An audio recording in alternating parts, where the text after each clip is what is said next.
Hello? You are silent. According to this, your mic's off. Your mic is off.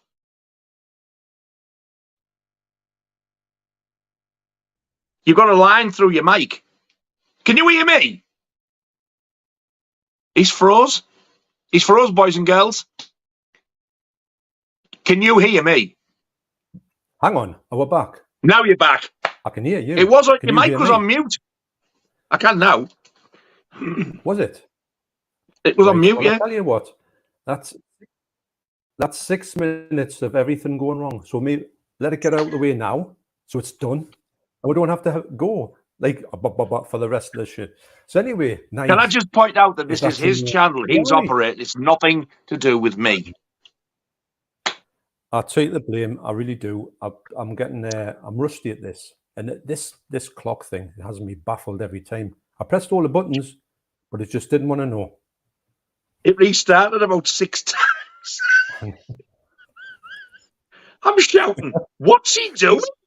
I know. It'll probably come on now as well. Probably just come on the screen. The clock will just get a couple of minutes. My God. Anyway, Nige, how are you doing? I'm all right, mate. Not too bad at all. How are you? Not so bad. Excellent. Not so bad. Happy to get this back on track. About time, yeah. Long time coming, this.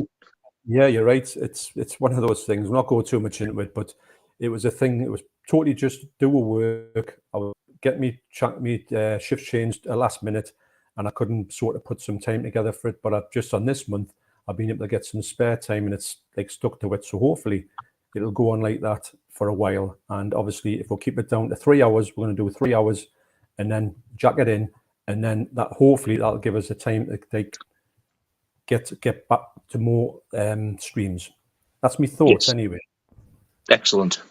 Yes, brilliant.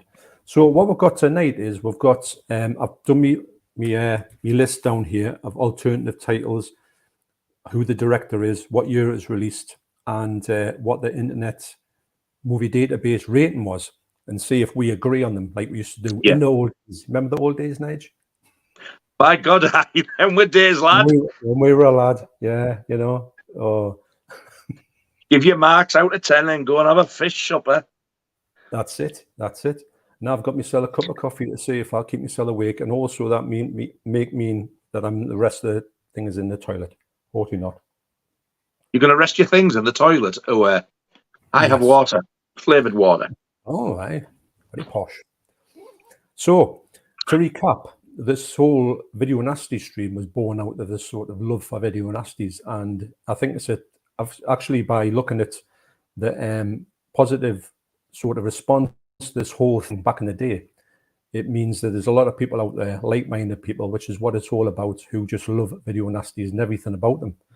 And I think the funny thing is, I've thought about Video Nasties is, I mean, we're going to show off the ones we've got for the titles we're going to talk about, but it's always an ongoing thing, even though we're 30 years plus out of it, we're still trying to collect them all.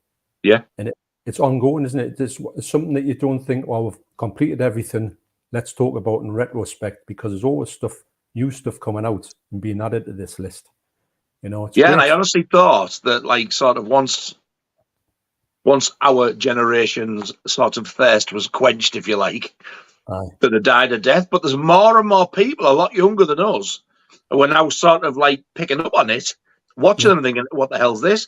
And people are going, I've had a few people say to me, so what was the whole Video Nasties thing? And I was like, well, films were banned and it was all like a big thing to make the politicians look good, the Tories. And it was like, it was a total waste of time because, like, as you know yourself, John, some of them are now released totally uncut and they're 15. Contamination, for God's sake. I know. It was all just a big thing to make them look at us, we're looking out for you, ban these to protect your kids and all that. People did time for this. Oh, it was absolutely mental.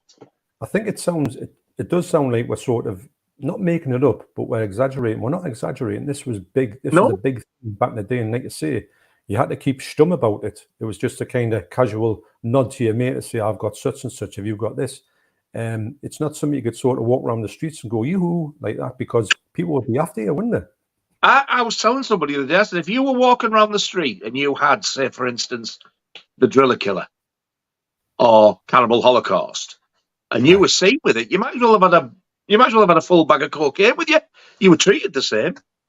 Oh no, it was mental. Well, it was as if, like, I don't know what you were going to do with them, but and plus as well, obviously a lot of them were cut. A lot more than you think, but we would never known that because you used to see jump cuts and things, and you never used to pay much attention to it.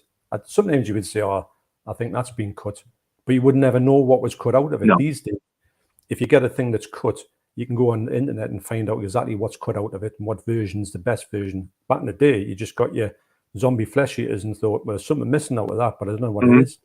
You know, so it's since great. Some of them have been released uncut. Have you ever watched them and thought, like, you've been taken aback and thought, "Oh, I don't remember that. That wasn't the one I seen." Yeah, there's a few that have got. It's happened to me. Yeah, you go, whoa! It says you weren't prepared for it. You know, funny enough, Cannibal Holocaust. I think was that fully uncut. I think, yeah, because I don't think it was on VHS when it came out. No, I think there was quite a few of the animal deaths still missing. I don't think I saw the VHS. I think I saw it on went straight in with it and thinking this is meant to be the worst one, and well, it certainly lived up to the tale, didn't it? Wow, So I think the 3 hours dreading the most were Cannibal Holocaust, Cannibal Ferox, and Faces of Death. I thought if I can watch them three, surely I can get through the rest. And yeah, it's funny though. Faces of Death had a really big rep, but it wasn't that much. When I got it, you thought, hang on, this is 90% faked. You could see the fake stuff immediately, couldn't you? And a little bit of real stuff tacked on the end. You know, but on that reputation that it had, I wouldn't watch it at the time. It's took until us like, I mean, I've been collecting them over the years, but not, you know, I'll get a few of them I forgot about. But since we've been like really seriously back into it, I've been avidly collecting them again. That was the first time I actually saw Faces of Death. Oh, and it was nowhere near as bad as what the reputation it had. No, it's not. It's I think if you could, in about the day, if you thought that was real, and I think when I first saw it, I saw it in a really bad copy, and I was led to believe the whole thing was real. And I think halfway through, I was thinking, I'm not buying some of this stuff, but I did kind of think I was seeing what I was seeing for the first time properly, like a real thing, and there was some real stuff in it, but on reflection, it's a lot of fabrication in it. And it's quite funny, actually. Yeah. The worst bit for me, and I was like, you are kidding me here. I saw a clip of it. I think it might have been on, the Video Nasties documentary we've got. Yeah. The one from Nucleus. I was going to say Incubus. I knew I was wrong. I think I've seen a clip on there. It's where the bloke's on fire running like near the gate. And there's like a woman like, I was like, yeah. If that was real, you'd be mortified and he would be screaming. And it just looks false. You can tell it's a stuntman. Well, it's because it's the typical stuntman one. You don't see them actually getting set on fire. They're on fire. And then they run, and as soon as they fall down, that's their cue to get put out. So he does a bit of that, and he falls down. You don't see him getting put out. So for me, you could see that one a mile off. Yeah, I know. But the screaming bystanders, they weren't even remotely convinced it was a joke. And then when you go and have you seen Traces of Death? No, you warned me about that one, and I never want to see it. But when you see somebody who's kind of really, that is a real thing, you can tell the difference a mile off. There's some really horrible stuff in that. I mean, it's awful. I would never want to see that again. I don't think it'll ever come out here. And although it has been out on DVD somewhere. But no, it's I've seen 1 and 2 and I think 3 of Traces of Death, but they're awful. Yeah. Worst Mondo film I've ever seen. It's just 100% real. Me and John Hall watched it actually. Oh no, I couldn't watch that. Not real stuff. This is really bad. There was a time when you just thought, I think we're going to have to leave that Mondo stuff behind. I'm glad that they didn't make it on the list. Otherwise, we would have had to hunt them down and watch them. And I'm so glad that they weren't on. Yeah, I don't recommend that at all. Even though it's a worst one of them type of movies. If you wanted that type of movie to get the zenith for me, at that point it would have been that one. But don't go there. It's traumatizing, if I'm honest.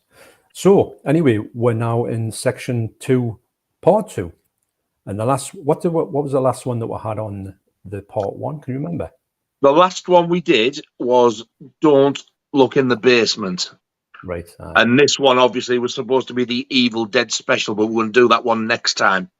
Yeah. We're going to do this next sort of little group, just like to sort of get us back into the swing of it. Yeah.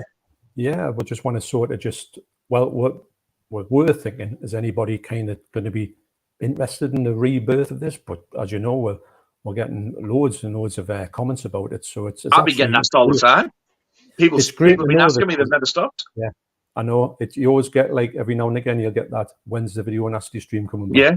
I'll say soon. Then it doesn't happen, but I'm really hoping that this is going to be a constant now. Yeah. And I'll get around it, especially if we'll keep it to 3 hours.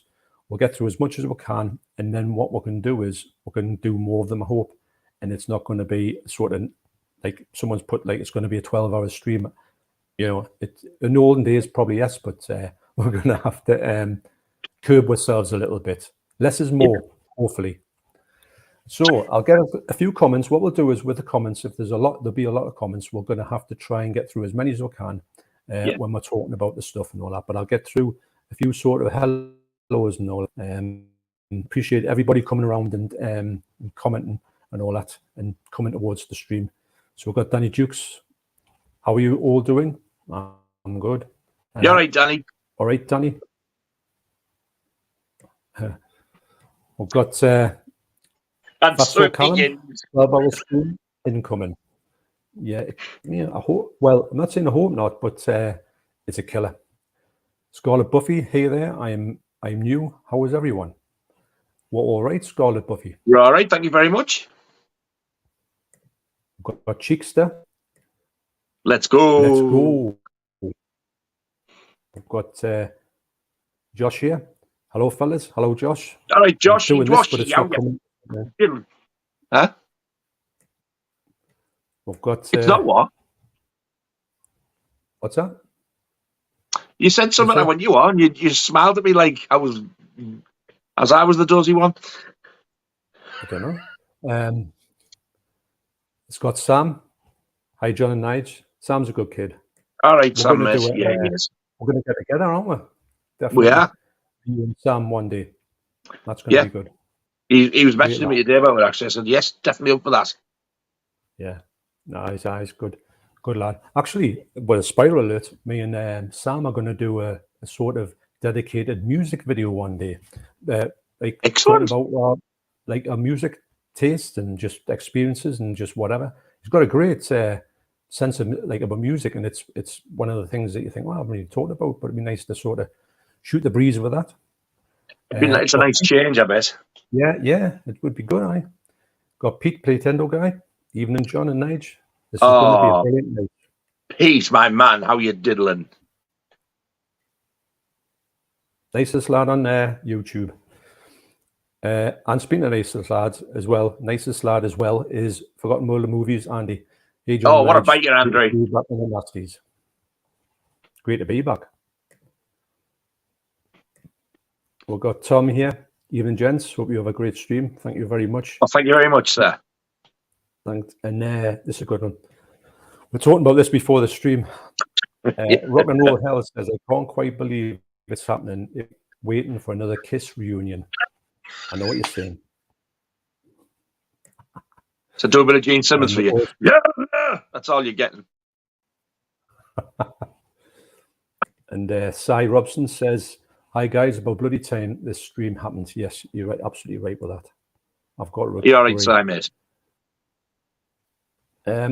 Josh says, just bought Infinity Pool on Blu-ray, one of my favorite horror movies in recent years, which is rare for me. Yes, that's. It's funny you should say that, because I just pre-ordered the 4K from America, which is coming up uncut. All the Blu-ray releases that are out now are all cut. There's an unrated one coming out. I didn't know that, actually. I am interested in it because of by accident, I'm having that. Yeah. Is it because of Mia Goth, do you think? I don't know, because I've not even seen it. I haven't heard. I've just heard about it and don't know anything about it. I haven't seen a trailer or nothing. Brian says, hi, John Nige. How are you doing? We're doing good. All right, Brian. And so Sam's saying, yes, definitely want to check out Infinity Pool. Looks great, and great film from Brandon Cronenberg. That's right. And you had some kind of connection to something I wanted to see, Brandon Cronenberg being that connection. Infinity Pool was very good. And Wordy Word says, I wonder if anyone who had their films confiscated actually appealed, considering the Video Recording Act was never legally binding. That's an interesting point, actually. I would imagine, would it be something that they would have known about back in the day to like appeal about something like that? Or would you just took it on the chin? I personally think that they were that terrified of losing their business and their money, their livelihood, for God's sake. I don't think any of it would even enter their heads. I don't think they would have dared. Knowing what they know now, like how everybody's clued up on the law now, they wouldn't have stood for it now. Oh, not now. It would have been something that everybody would like kicked up about. To be honest, I don't know how they enforce anything like that now. It was actually it's a shame all these little just independent shops. That's how they were going for, all these little independent places that would not cause any harm to anybody, and they'd pounce on them. I know, you're right, and somebody, like you say, they lost their livelihoods, didn't they? Because basically, it's a way that you can't. You had no right to reply. The police would come in, confiscate your stock, and you were gone. That was it. So let's just see what the comments went all over the place, as I always do. I'll see where we'll go to the first one we're going to talk about here, which I'll read out a little blurb about it. And it's, and we both haven't got this one, have we? No. No. Have you seen it before, Nige? No, I've only seen the trailer. Nah, yeah, same, yeah. So the first it looks one a bit on the naff side, to be honest. Well, wait to see the Internet Movie Database ranking, which is the lowest one on this list. Wow. Frozen Scream, it actually says it's from 1981, but when you go on the Internet Movie Database, it says it's from 1975. It's directed by Frank Roach. It's a 2.9, which is really low.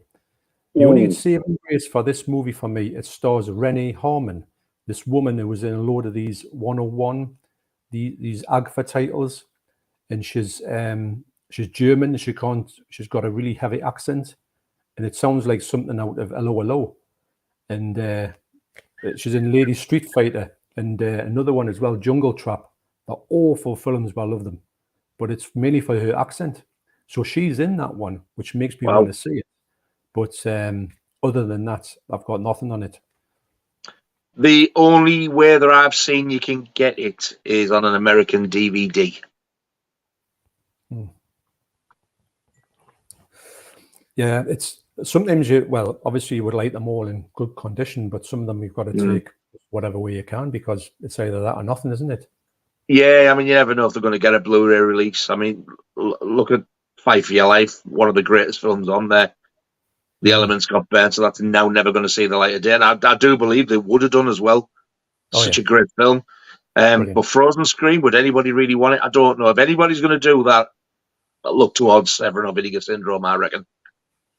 Well, the strange thing is, I was thinking, because 101 have done quite a lot of movies, if this AGFA range has done that movie, or they're doing it, it looked like trash.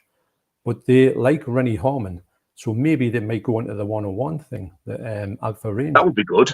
Possibly.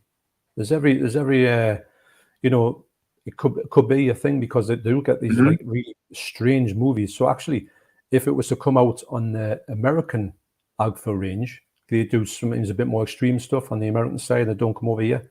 But if you see it in the States, usually they come over here eventually. So that could be a way we could get that one. Yeah, that would be good. Although, I don't think it'll set your world on fire. But having said that, GBH is coming out. GBH? And I thought out of all of them, that would be the one least likely, because it was shot on video. So there's obviously no like 35 mil film to sort of like 4K scan or anything. It's going to be off a video, yet it's getting a release, and I am absolutely buzzing. I can't. That's one of the ones I thought would have never come out because Exactly. of the source material. Have you watched it? I haven't. It's on YouTube, isn't it? Yeah, I watch it. Oh my God, it's funny. I really enjoyed it. The acting is the storyline is, but it's just so enjoyable. I love the trailer. It was one Oh man, honestly, go when you get a chance, watch it. It's only got about an hour and 10 minutes. Watch it. It's on my watch list. It's amazing actually how many movies are on there that are in this, I know. this stuff, you know, which you wouldn't have thought. Love Camp 7's on there now, which is nuts. No way. Yeah, it is Iron Cut, and I tell you what, the quality is lovely as well. I bet that's been a Blu-ray rip. Probably has, but it was still on there. Who knows how long it'll be on there? I don't understand how they can get a movie like that on it, and then you come on and you talk about certain things, and your channel gets taken down for mentioning something. Yet all of that stuff's on there uncut, and it is uncut because I checked a few scenes out. I showed it on a video once, I think. Yeah, when I watched it, like what I've been watching, and I got a warning because it showed the swastika on the cover. Oh, no. So I appealed it, and they come back and said, "Oh, we admit we were wrong on this occasion." I thought, "Yeah, too Irish you were." I know it's just a robot picking all these things up, and then you think, well, there is context Ridiculous. to stuff that you talk about. It is, mate, but that's YouTube for you. You got to be you're going to be careful. It's just you shouldn't have the second chance. You're not going to say anything. It's just a cover of something, and you know that. But yeah, actually, when I first showed that, I didn't realize that was on the cover, and I'm doing that, and then I think after the video, when I watched it back, I went, "Oh, there's one of them on the cover," and I thought. But the thing is, it's a swastika, which is part of history. It wasn't like a full-blown naked woman or anything. Yeah, I know. Stupid. It's a little thing shaped like that. If you haven't been educated at school about it, chances are you're not even going to know what it is. Well, it's got nothing to do with the Nazis. It was the Indian thing, wasn't it? And they turned it around. There you go.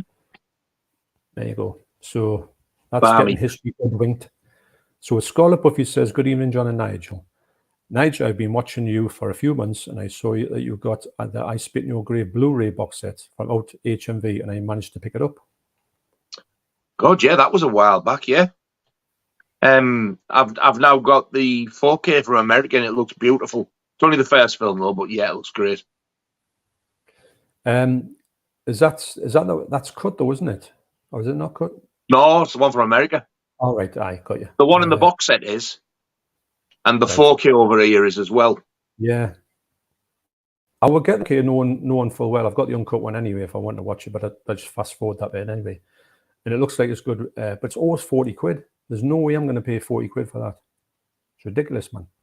I got it from Ronin Flicks in the States. That's like the people who've released it.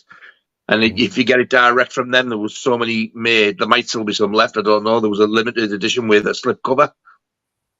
And when it turned up, I was over the moon, man, at the slip. Yeah. And I thought, to be honest, I wasn't expecting much. And I put it on, and I swear to God, after seeing all the other prints of it, like the Blu-ray, yeah, and the DVD and all that lot, it is absolutely outstanding what they've done with it. When she gets to the lake and like you see all the trees and the greens and all, there's not a mark on it. Honestly, it looks gorgeous. I've seen one on the TV, and it's like a trailer for it, and it looked absolutely amazing. And that's just off the YouTube, which wouldn't be that good quality. But yeah, I would buy the. I like the look of that English one, UK one. It's just as too much. 20 quid, especially when you know it's cut as well. With 40 quid, it's never went down anywhere. So I'm not for that. So Turn the Blue Iris says John's impression of Frozen Terror. Well, I've had Frozen Terror. I was trying to get that clock to start at the start of the thing. I don't even know what the storyline is of it. You know, I think it's I read it actually. It's just rubbish. It's something to do with this woman who's Frozen Scream. It is not Frozen Terror. Yeah, Frozen Scream. Yeah, it's. I don't know. It's kind of like, I think it's like a slasher, slightly. Oh, I think. Yeah, but it had a bit of a hook on it, but I can't remember what it was. We'll track it down one day. Oh yes. Hello, you gorgeous pair. Oh, thank you so very much. And actually, Sam's just sent there. Are you getting the? Or John, are you getting the into the Arrow videos box set? Well, Nice has just shown us it before we came on. That I didn't know what the size of it was, and with the size he's shown us, I thought yes, I can fit it on my shelves. So yes, I will be getting it because I thought it was too big for the shelves. It's going to be like this huge thing, but it's not that bad. You're going to love it. I swear. Nice? Yeah. Aye. If anybody else is looking for the same reason, they got don't want it's too big for the shelf. If you just look, if you get a normal Blu-ray, 10 on its side, that's just the width of the box. And then sideways, it's just enough to fit the 5 in. It's a 5-disc set. And you get a booklet at the end as well. Looks gorgeous as well. That's nice.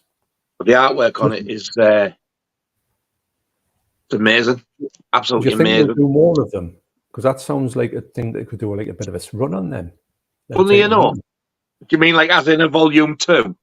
Aye. Yes, I do. Yeah. I was talking about this to somebody. I said, if this takes off, which to me it looks like it has, and if I enjoy all the films in this, which up to now I've watched 3 of the 5 and I've absolutely loved them, I would definitely buy more. Yeah. This is like what a really nice box set's like, but without going overboard with all the extras.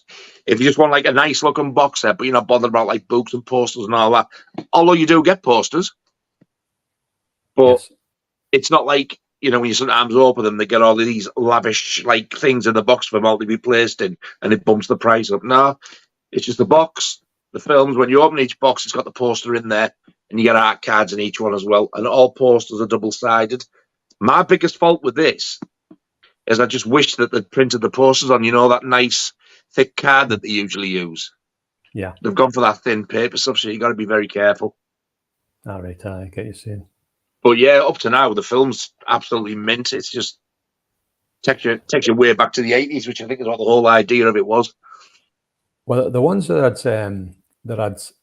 seen, you reminded me on about Robot Jox, which I forgot was in there, but Robot Jox was a really good movie. I'm sure they've done a lot of them, maybe not Robot Jox 2, but they've done a lot of them like that, with the big robots and that. I think, but with lower budget. But I thought it was a really good series. That I think I had. Well, I started with the Robot Jox because I thought, I'm going to hate this. It just looks like typical science fiction. And when you look at the artwork, it actually looks like a Transformer. And I thought, this is the one I'm going to absolutely hate. And I've got no reason to lie about it because I openly admitted how much I hated Smile when I got that for my birthday. But when I watched Robot Jox, I had an absolute blast. I loved it. And then when I watched the second one, which was Arena, I had the same blast with that one as well. And then last night I watched Cellar Dweller, and I was like, I always put them on, and I hit the thing to see the running time, just so I know how long I'm sat waiting to watch. And it's only about 1 hour and 15, hour and 20 minutes, and that's including all the titles at the beginning and the end. So the film's only on about 1 hour and a quarter. And I really, really enjoyed that as well. And although that's the horror film, I think I enjoyed the first 2 just a little bit more. But I've loved all 3 so far. I've only got the 2 to do, but yeah, really enjoying it.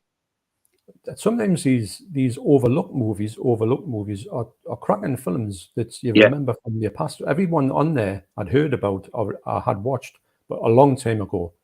Actually, the only one I own from there is Dolls. Like you say, you got that Dead Sheep from HMV. It was only about £4. They were selling it cheap all the time, weren't they? And I think I got it for about £3 or £4 in there, and I've never watched this. It's good. I like it. It's like what's it called, man? Puppet Master, that type of thing. It's good. Not seen that either. Oh, they're great. I love them. Mac Chats, howdy lads. Hope you're feeling good. Yeah, feeling good evening, Mr. Chats. Joe Deacon, 2 legends of the game. Been looking forward to this. Well, thank you very much. Thank you very much, sir. That's a nice thing to say. It is, isn't it? Brandon's here. Brandon loves movies. Hey, Room. Hey, John. Hey, Brandon. How are you doing? And Stove says, me and Jason watched Contamination yesterday, and I gave it 3 out of 10. The music choices were jarring. What do you I love Contamination. I know you did. I think I give it a 2 if I remember rightly. It's awful. Yeah, I just think it's so good, and it's one of the. I will be honest. I have only watched it once. I need to rewatch it to see if I like it anymore. It's got a beautiful slip as well, which I didn't get. Yeah. I was gutted because I do remember the slip cover being gorgeous. Oh, it's great.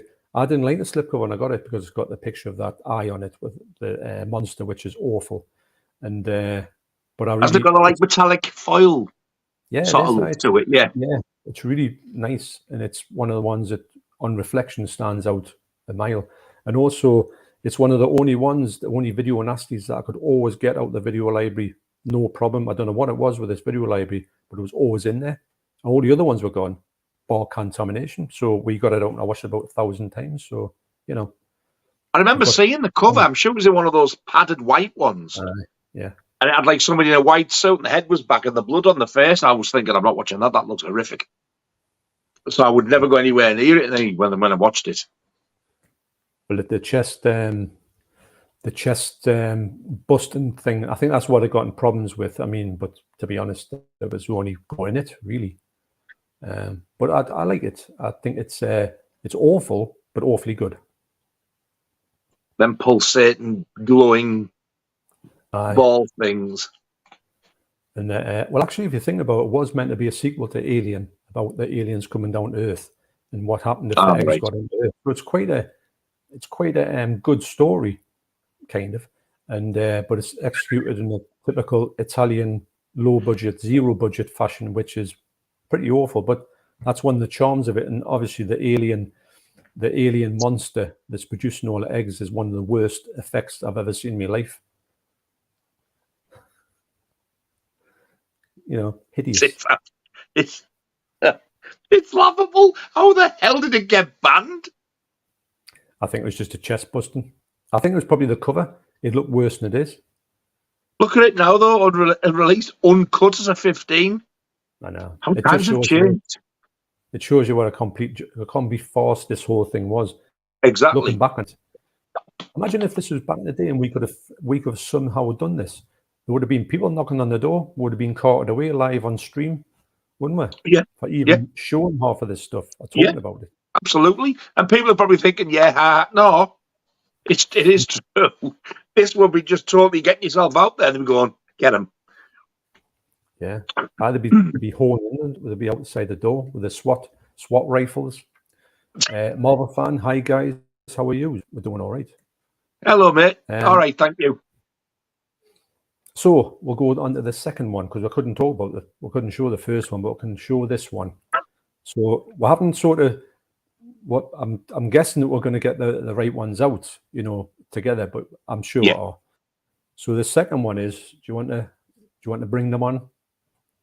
Toby Hooper's? Yeah. What else? One else.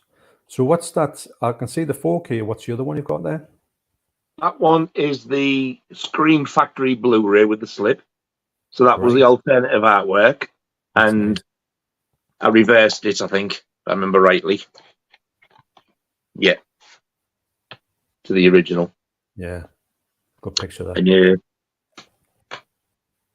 just got the Blu-ray with this one. With that beautiful mouth on it. I know. That mouth. It's quite disgusting, actually. I know. And then I think you got the Blu-ray with this, if I remember it. Yeah, you get the 4K and the Blu-ray. What I love about the Screen Factory 4Ks as well is they are actually using the cinema art on the slips. Yeah, nice. That's a good touch. And this one did have a reversible artwork, so I changed it round to that. Them teeth are horrible, aren't they? But a lot of them don't even have reversible artwork. The 4Ks, actually, but you know the reversible art on this one because it's got 4 covers on, hasn't it?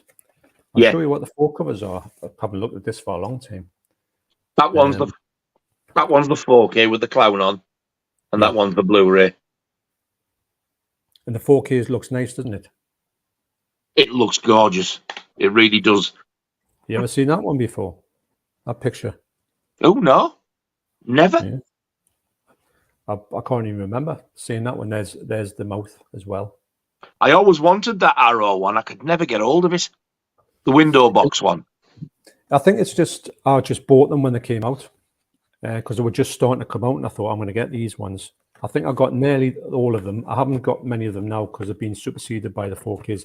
I just let them go. I probably should have kept them, but there's a few in there I wasn't really interested in. A few of these Dolph Lundgren things, which I should have got in Reflection. No. I've got the Exterminator. That's one I wouldn't part with. Yeah, the Exterminator. Great. That's got it. It just seems to have been released by them and then just nothing else. It's never come out again in any for anybody. Love that film. That's another movie that I could sort of get out the video library quite a lot as well, which was nuts. That's got some great effects in it, the Exterminator. I'm just holding this up while you talk your bits. I usually do. Yep. So that's the cover I've left on it, just because it's got the that. I haven't turned it around for the other one. So the if I can find somewhere to put this, watch just drop Marla with the floor. That'd be great, wouldn't it? Alawa. For God's sake, different break it, Leak. Right. That was Ryan. Right. So the Funhouse, 1981, Toby Hooper. It's got a 5.9 rating, which I think criminally low. Yeah. If I'm honest. AKA the Funhouse Carnival of Terror. Oh. So I didn't know that until I looked it up. But I would really give this a good, strong 7.5 easily. Yeah. I think I would agree. 7.5. There's also a novelization of this about as well. I've never read it. Really? But I'd like it to own, just so I've got it. The basic concept is there's a traveling carnival, as you can probably tell by the title, and there's a lass goes, and she was going to take her brother till he does this horrible prank on her, and she goes, right, you're not going. So she goes with her boyfriend, and the kid sneaks. But the girlfriend and her boyfriend meet up with another two, and they come up with the brainwave of, let's go and hide in the funhouse and stay there for the night. And it kind of all starts from there. Yeah, it does. And I saw this at the cinema twice. I remember seeing it. We went because we used to go down the cinema down there, the Whitley Bay Playhouse, and we used to go and see anything on a Monday night. It was only 50p to get in, and the Funhouse came. Never heard about it at all. Like, we didn't hear about any of these movies. Went in and we had such a blast. We didn't really expect it. It's a 15 now. I'm sure it was an X. It was a double A. It was an X. We thought it was going to be adequate. I love movies that are set in fun fairs anyway. Yeah. But this one here, when it starts, they get in the fun house, and then there's the fella with the teeth, and he's looking like this insane character. It's just something it's got a difference to it, this. Because he's got a kind of split all the way down his face as well. It's kind of split like that. It's really odd. And I think that it didn't freak us out, but it made us think this was like someone else that you hadn't seen before. I agree. And that creepy fortune teller, I think she's scarier than the actual killer. Yeah. She's hideous. I know. It's a good film. Actually, with it being Toby Hooper as well, it just doesn't get talked about enough, I think. No, I agree. Yeah, everyone talks about Texas Chainsaw Massacre, obviously. But, sort of like, what's it called again? Poltergeist, that type of thing. But just this one seems to just fly under the radar. It should be more well-known, I think. I think so. And a lot of people think it's very dull or plain or average. The first time I seen it, I was like, oh my God, I loved it. Absolutely loved it. I wanted to see that for years. And then when I did, wow, what a film. Loved it. Absolutely. Well, obviously, across the road, I mean, when we went to see this when we were on about 14, 15. So across the road was the Spanish City. Now, when I was about 16, 17, I got a job in the Spanish City. And we could, if we wanted to, which we did, we used to go into there was a fun fair was what it called? It wasn't called the House of Horrors. There was a house that Jack built, which was like this sort of like weird thing where it had this thing that you could run around in, which was like a killer. This thing, and you kind of run as fast as you could, and then you went forward and you would like stick to the drum. It was so crazy, but you had these like weird bits in it. And the Demon's Den, that was called. That was their fun house, you know. And it was pretty creepy because you can go in if you wanted to, and people used to get in, and if you hid around the corner, you could jump out at people. So that was amazing. That, I mean, I didn't do it very often. I didn't work on it. It's a bit naughty. Honestly, we're giving people coroners. They were like people coming off the ride dead, and you were going, maybe that was a bit over the top.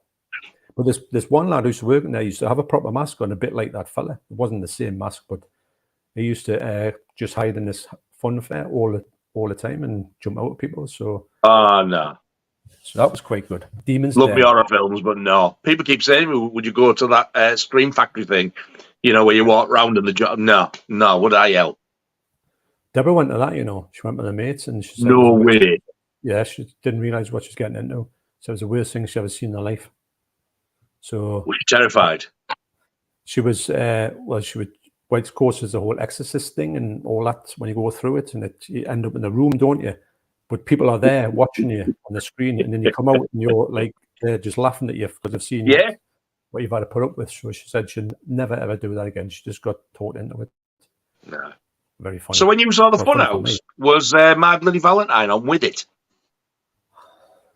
You know what it could be, because I'm sure I saw that at the cinema. I can't remember. There was always 2 movies on.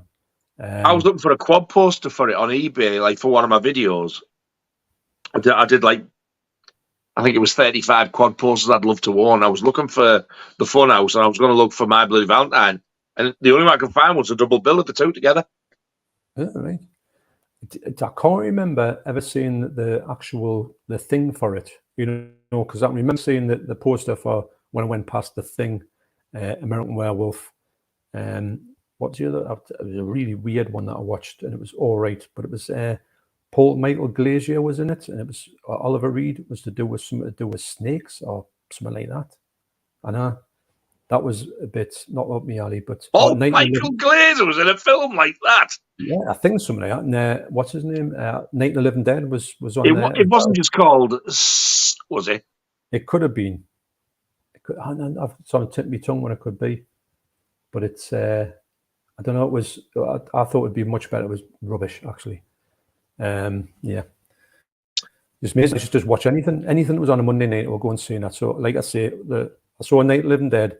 It come on. It was black and white. And I walked out. I thought, I'm not sitting here through that. Worst mistake in my life. I'd seen Dawn of the Dead before that at the cinema, and I thought it'd be Night of the Living Dead. I didn't know it was the same bloke. I didn't at first, to be honest. I walked out of Rocky Horror Picture Show as well. As soon as I come out with the mouse thing, really, I'm out of here. I'm not watching a musical. That was a mistake as well. No, I've only seen that once, and I hated it. It's all. I went back to it, and it's quite good. So dull. It's just odd. It's quite funny in a way. So Funhouse, we both said 7.5. Yeah, I would say. It's easily for me. It is. It should be talked about more, and I would like to get the 4K actually, but one of the ones that sort of slipped us by, unfortunately. Well worth it. This Arrow one's pretty decent. Like, it's not a bad. I was happy with the Scream Factory Blu-ray, but when I got that 4K and I watched it, I was like, whoa! You know, when they're inside and the blue and red lights are. Oh yeah. It reminded me of Suspiria. Yeah. Which I finally got on 4K. Have you? I got the Synapse one with the slip. Yeah. Oh. And I swear to God, I'm so glad I was wrong first time. I really enjoyed it, because the first time I hated it. Well, what's the picture quality like on that one? Oh. It's just the colours. I can't even begin to describe how good it is. The bit that got me the most is when she walks into this room and there's like a blue curtain thing just behind her. My God. I needed to get the old sunglasses out. It was that vivid. It was beautiful. The blue. I'll tell you what a bit I like as well. You know, when they go into that room that's got this really weird black and white wallpaper on it. It's like dead busy wallpaper. Yes. And it looks so striking. In fact, all of it, every every shot you take out of that movie, it looks good. You could put it in a wall. Yeah. I definitely enjoyed it. I didn't even enjoy it at all the first time I watched it, but my God, I still don't think it's his best. But yeah, I still loved it though. I think it's his best looking movie though, to look at. Yeah, definitely for the it's the colours and just the way he shot it as well. He's put a hell of a lot of thought into it, hasn't he? Knowing exactly what he wants and stuff like that, and it looks stunning. Well, he's got. I mean, I was going to get the. I thought, do I get the 4K from over here? But I've had a few people, including you, say this is the way to see it on this Synapse one because they scanned it themselves. So I thought, I want that one. I think it took them about a year to actually get it out because it spent that much time on it, and it shows like because I've seen the previous one. The previous one didn't even have HDR in it. Can you believe that? The Italian one. I mean, come on. No HDR now on HDR of Suspiria. Nah. And it's an Italian film, for God's sake, as well. Yeah, that's the biggest laugh about it at all, isn't it? So, well, let's hope that the second sight picture looks as good as that, because they took the time with this as well. It's amazing how they've actually found the 4K elements, the proper elements. So, I'm hoping that they're going to actually do something like, because I have no doubt, because the stuff that they've released, they've never let us down yet, I don't think. Yeah, I agree. Let's have a look at some more comments here. We've had people talking with each other about various things. So we're just going to sort of go into people saying hello and that. And if there's any questions to do with what we're talking about, we'll definitely answer them. And there's people talking about Evil Dead Rise coming out. Have you seen Evil Dead Rise? Yeah, I really enjoyed it. Yeah, me too. Yeah. Marvel fan. Awesome shirt, John. Thanks very much. I was going to change it. Actually, I was going to put my film T-shirt on, but I thought, no, I'll No, you need to get with movie. Oh, you don't say film. But I've said film a lot more since talking to you about the fact I say movies a lot more now than I did say film. I know, because I laughed watching you. I thought, it's playing on his mind. Have you seen this a couple of times? What a movie, film. I'll correct you. Yeah. Yeah. So, yes, I do listen to comments made about stuff. So, Shared End 1970. Even lads, looking forward to you both covering your favourite Disney nasty Bambi. Bambi goes crazy. Bonkers with his drill and sex. Thanks, young ones. Yeah, I know. Did you do a Disney nasty? That's the best episode for the young ones for me. It's brilliant. What, Bambi? Yeah, Bambi. Do you not think? I think mine's Nasty. Nasty's good. I like Nasty, but Bambi, I just think there's all the things that they talk about. I just remember all of the Scumbag College. The whole. I can say that whole episode off by heart. There's actually 3 I love, and it's hard to call it. There's Bambi, Nasty, and Bomb. I love Bomb. Yeah, Bomb's a good one. Paul Mahon says, good evening, guys. The legends are back. Well, thanks. Thank you very much, sir. Good evening. Nasty, the Legends of Nasty. We should get a hat with that in it. Nasty or a T-shirt. The Legends of Nasty. We've got Bumper here. Evening Bumper. Oh, all right, Bumper, mate. And everyone's favourite, well, our favourite, Michael Hewitt. It's our Michael, you big handsome brute. He is. Welcome back. Thank you very much, sir. He is. He's a great lad. So, should we go to the next one? Definitely. Which is, let's have a look at my sheet and just see if... well, on here, I haven't got this one. Have you got this one? Yes. Have you? Wow. Yes. So, human experiments. Yeah. Wow. Well, there you go. So I'll go through it and hold that up. That's the slip. Do you want to talk your bits first? I'll do my spiel. Human Experiment, 1979. It's got a 4.4. You can say if you agree with this one, Nige. 4.4 Internet Movie Database. It's directed by Gregory Goodell. It's also known as Beyond the Gates and Women in Prison. There you go. So That's the script. on that? I don't agree. I love this film. That's the original poster art. And that was the original VHS. That was the original VHS cover. Nice picture disc. And the reverse art is just that. Well, it's not that page, it's that. Going to say that's a bit funny. Jeffrey Lewis is in this. Jeffrey Lewis, remind me. Ah, yes. Aye. From Butterflies. He's in, I don't know about that, but he's in Salem's Lot. Yes, aye. Yes. Juliette Lewis's dad. Juliette Lewis's dad, yeah. And he's in The Devil's Reed. Yeah, it's been in loads of stuff. Stuff with Clint Eastwood. Yeah. Was he in Right Turn, Clyde? Wasn't he in that with him?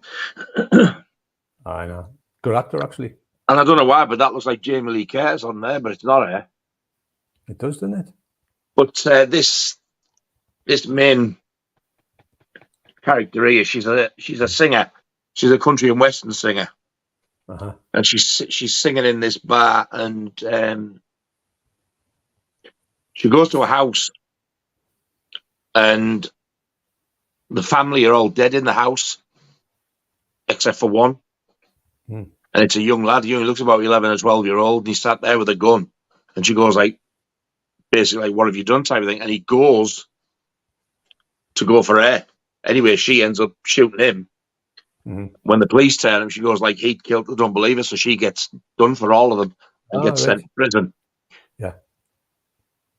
There is more to it. But human experiments, it's called that for a reason. Because he's the warden.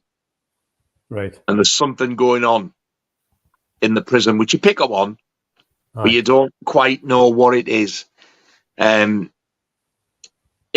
a bit more to it than just being a straightforward prison film, put it that way. But I absolutely love this film. And I think 3 point, what was this? It's got 4.4. I think that's far too low. Yeah. For me, I would put that up with the same marking as the Funhouse. I'd give it a 7.5. Wow. Actually, when I got this, I watched it twice within a week. Wow. And is that a Blu-ray? Yeah. And so who released that one? Scorpion. And what would you say were the picture qualities like on that?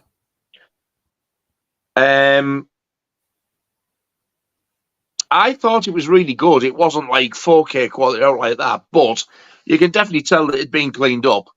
Because I think even though Jeffrey Lewis is in it, I think it's pretty low budget, to be honest. And from 1979, it's the same year that he did Salem's Lot. Wow. And it's only 85 minutes. It's not unrated. It's only rated R. There's not a great deal in this. I don't know why. Yeah. It made it onto the list, apart from it could be the thing against women type of thing. And also as well, the title Human Experiments could have been one of them. They just looked along the shelf and says, oh, well, I'll get that one. Because you got to remember, a lot of these don't even look at. They just took them off. Yeah, I think this must have been tied in with, the SS experiment camp ones, them ones. Yeah, Nazi exploitation. Yeah, I think it probably thought it was one of them. Far from it. Probably. But I think this is a great film. And if you can hunt it down, it's definitely worth getting. Yeah. Bear in mind, it's a low budget one, though. You're not going to get like a blockbuster, but yeah, I love it. To me, it felt like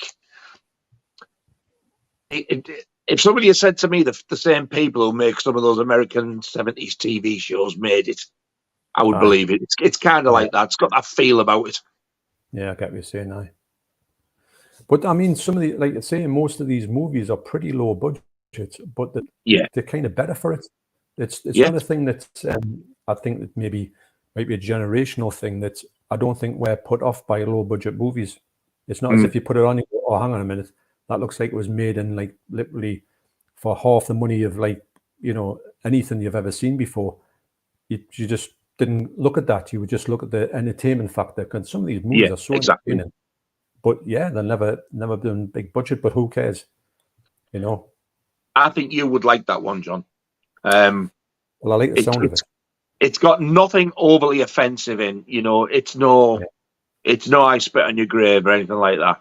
It's nothing like that at all. Like I said, I don't know why it was on there to begin with. Do I think it will get a release over here? Possibly. There's no reason why it shouldn't. It just depends if 88 or anybody like that thinks, oh, that's on the Nasties list. There'll be a market for that. If they do that, then yeah. Yeah, because 88 seem to be the people who would go more towards the Nasties at this point, as opposed to anybody else. I think Arrow used to do that, and they kind of fallen off from that actually recently. I think if it comes out as well, it should be fully uncut. Yeah, it's good to hear that. I mean, it's I can't. Well, there's only a few that I could imagine that wouldn't come out from what I've seen. Brian says, I wanted to go to the auction tonight, but I decided to stay in and watch you two guys. Wow. Hope you didn't miss any bargains. Thank you very much. Oh, John Travolta's sister's in it as well. Actually, I've heard about that. I've heard about her being in some, yes. So, and I always get her mixed up with what you called Bruce Springsteen's sister, who was in the Sleepaway Camps 2 and 3, which is unbelievable. Oh, God, yes. I'd forgot all about that. Yeah, and she's quite good in it, actually. She's very funny. Sam says, can't wait for a musical live stream. John, mate, we definitely have to get that sorted out. Yes, I mean, I think what we'll do is when we meet up and talk about it, we can kind of flesh out what we're going to do in it or what we're going to talk about, to have a bit of a sort of theme to it or whatever, and then do that. Like I say, it'd just be something nice to do, something completely different. Big fan of music. Well, we're all big fan of music. I'll tell you what I've been watching recently, actually, is a bit of a segue. I've been watching a lot of Iron Maiden, sort of Nick McBrain talking about his drum kit and just little bits and pieces talking about album rankings of Iron Maiden.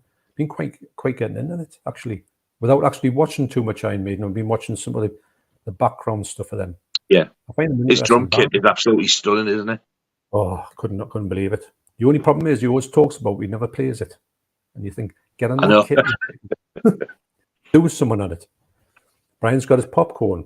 Well, no, you should put some blood on that. Remember monkey's blood? Yes, do you know what they call it that up here? And I was like, what the hell is monkey's blood? Lauren said to me, well, like the raspberry sauce. Well, why don't you call it raspberry sauce? The answer was, because it's monkey's blood. Monkey's blood? That's what you used to say. Used to go to the ice cream man, say, can I have me selling 99? And they always say, do you want monkey's blood on that? You say, aye, yeah. There's your monkey's blood. I don't even know you could actually say that now. Go into the van, you probably get carted away. The group of kids. Want ice cream, lads? Monkey's blood on the top. That's the end of you. Nos, Pro Physical Media, evening chaps, evening Nos. All right, Nos. I keep saying this, Nos, but I've got your CD over there to send you, or 2 CDs, with a little summit to put in there. So I don't want to say too much, but I know I've got I've been talking about this for so long, and you'll be going to get a summit as well, which I can't release yet. But the summit's over there. You'll know when you get it. Me? Yeah. Well, I'm going to send you a couple of things on there, but I'm going to put this summit in it. But it's exclusive to Mondo Chelloveck movies. You can't get it from anywhere else. And when you say it, you're going to say, is that it? But it is. It's exclusive to now. Go and buy them in the shops. Oh, you wouldn't want it. But no more, wait until you see it. Aye. And let's see what I've got. A couple more comments from getting the next one there.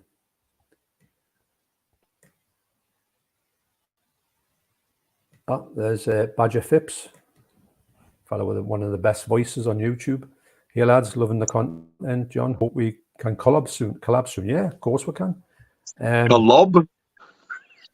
Collab, yes. I can't. When I'm reading this, I'm kind of hoping I'm kind of reading it on just my memory, thinking, is that what I'm saying? Because The thing is, Get when I put your my glasses bloody on, glasses on, man. I know, but when I take them off after a while, the screen is completely blurred to the point I can't see anything. So I'm trying to get as far as I can with them without putting my glasses on. I know what you're saying. So if I get everything wrong, it's because it's because I'm a bit blind. So Brian says, I've got Frozen Scream on DVD. It's a very poor film. Yes, I've heard it is. I've heard it's really bad. Yeah. It's funny enough. I mean, there's a lot of times when we've been getting movies and we're being told they're being atrocious, and we've actually found them quite half decent. We've enjoyed them, yeah. Speaking of that, the next one was one that I found that was going to be one that I thought, this is not going to entertain me in any way, because I'd heard the premise just didn't appeal to us. But when I got it, I actually quite enjoyed it a lot better than I thought. I'm looking at this. So it's I Miss You, Hugs and Kisses. Is that right? Is that what you got? Yes. Yep. It's from 1978. It's a 3.8 ranking. What?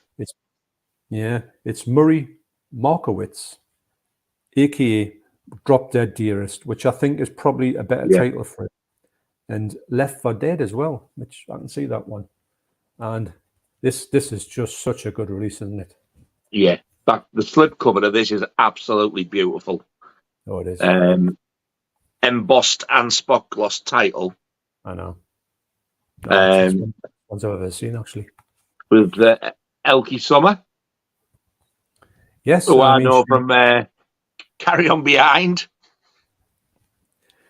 Was she in Inspector Clouseau as well?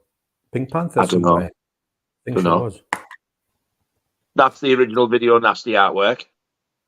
Yeah, I know. You get two movies in this one. You get the previous movie. Did you watch it? I haven't. No, have you watched it? Yeah, it's actually pretty good. It's like I remember rightly. I know it's another. I think it's another court case. It's really, really cheaply made though. Yes. But yeah, I enjoyed it. But I absolutely loved this. Really good. Because it's kind of like it's a courtroom drama, and really, without any spoilers, it's to do with the fact of this woman getting murdered. I mean, you see that straight away.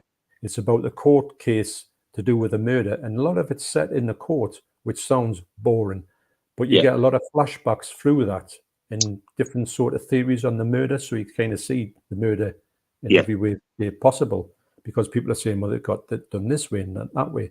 So it's I think that I can see. Could you see? I was going to say there's a bit in it where I can imagine I could see where it got banned for. Is it the bit I'm thinking? Did it take place in the garage? Well, there's a bit in the garage. There's also a bit in the outside somewhere. Oh, is she walking past? And like he's hit from above. Sure, but it's a bit graphic. What I think it is that bit. Yeah, but God, it's nothing compared to what comes out now.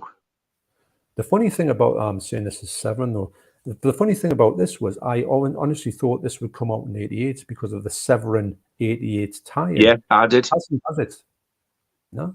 I mean, it might do. You don't know. But did you know this was also based on a true story? Yes, the fella's actually still alive in prison. Is he really? Yes, he is. He's contested it. He said it was nothing to do with him. I was going to say he's always said he's innocent. A lot of people agree with him as well. He said there's no proof. It's all hearsay. But I think he was a bit odd in his court case. So I think his demeanor turned the people against him, from what I can gather. But it's a funny one. I'm going to say it's one of these ones where you always hear bad things about this movie, and I don't agree with it. No, I don't. I was just going to say totally unjust as well. I do not agree with it at all. And this definitely is not your typical Video Nasty at all. No, it's not. It's a great title, isn't it? I Miss You, Hugs and Kisses as a Video Nasty. How did they even pick up on that? I don't know. I don't know if they'd heard of the case before and they realised that there was a murder in the case, so they just thought, we're having that. Because if I walked into a video shop and saw that title, that would probably... I wouldn't give it a second chance. Yeah, to me, it would sound like a sort of a romantic drama-y thing. Yeah. And she's on the front with a gun. I certainly wouldn't think it's like what happened and it does happen. I didn't think it was like going to be like that. No, I would have passed it by immediately. Mind you, if I saw this on the shelf, I would have definitely went for it. Yeah, that would get my attention, especially with all the blood at the top. Yeah. It shows you what the power of a cover can do as well. I mean, you know yourself, back in the day, you went in the video shop and you were looking for this stuff, weren't you? This is what you were after. Nothing, you would pick the most ridiculous movie up if you thought the cover was good, and then sometimes you get it back home and you think that was the biggest load of rubbish I've seen in my life. And I think that's what these fellas pick up on, Severin. Aye. Yeah, I do. Because the guy who owns Severin's, he's British, and he went over there to start the company. Yes. And he's basically like, he's into the same, obviously, stuff that we love as well. And I think he kind of knows what the like-minded people are looking for and what they want. And I think that's exactly why they go all out on these releases and add these little bits in, because they know, like, we thrive on stuff like that. We just want it. Yeah.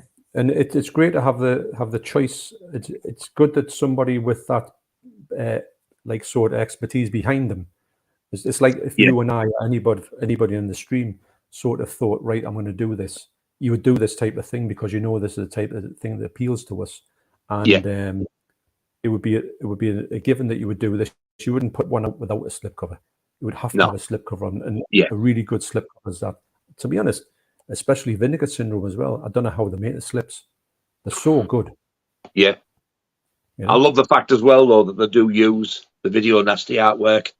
Yeah, that's right. It makes it feel a bit more sort of, I know it's not, but it makes it just feel a little bit more authentic. Yeah, as if you, and when you have that picture so you know what it was like. But then when you get bonus things like an extra disc with a different film on, you think, I know. Oh, how can you not get something like that? No, it was a day one purchase.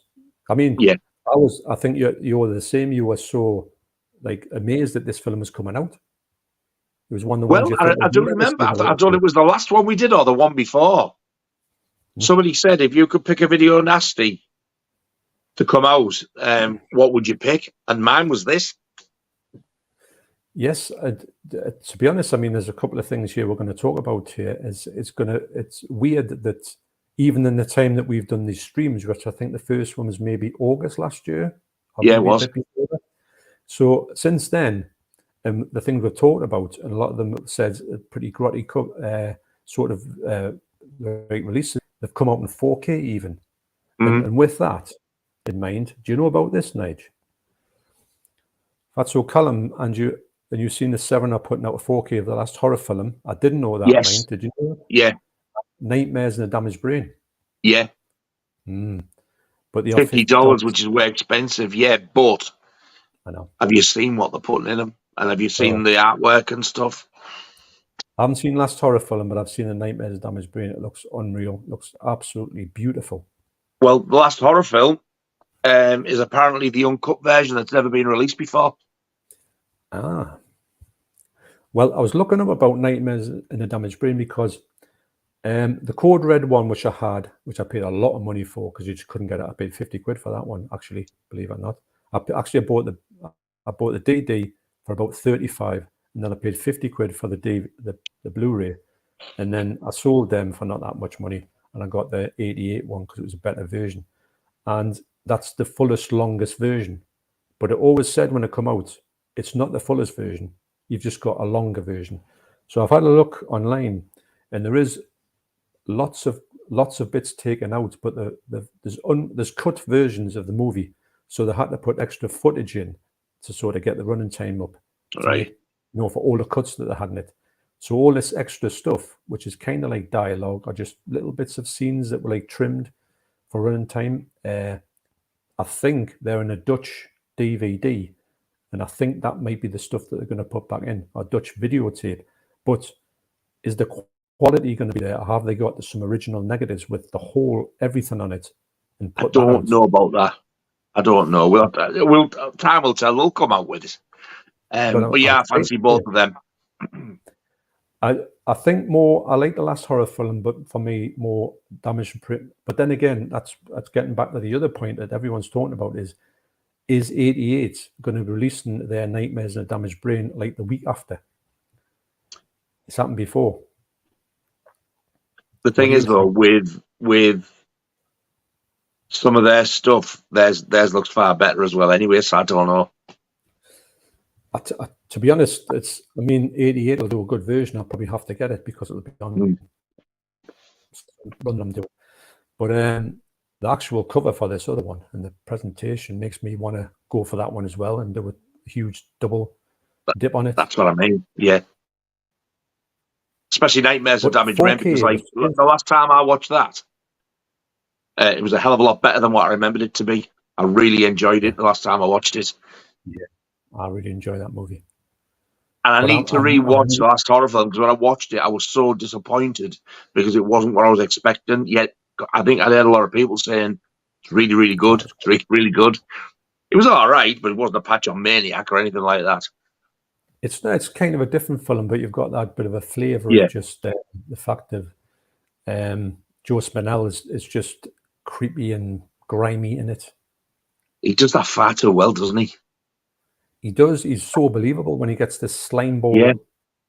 I reckon he was a bit of not a slime ball in real life. I reckon he was a bit of a character, like, he was a lot more. Then you see him in Rocky, though, and he's like a sort of backstreet sort of gangster, isn't he, with his long coat and all? That's a totally different character. I think he was so underrated as an actor. Joe Spinell.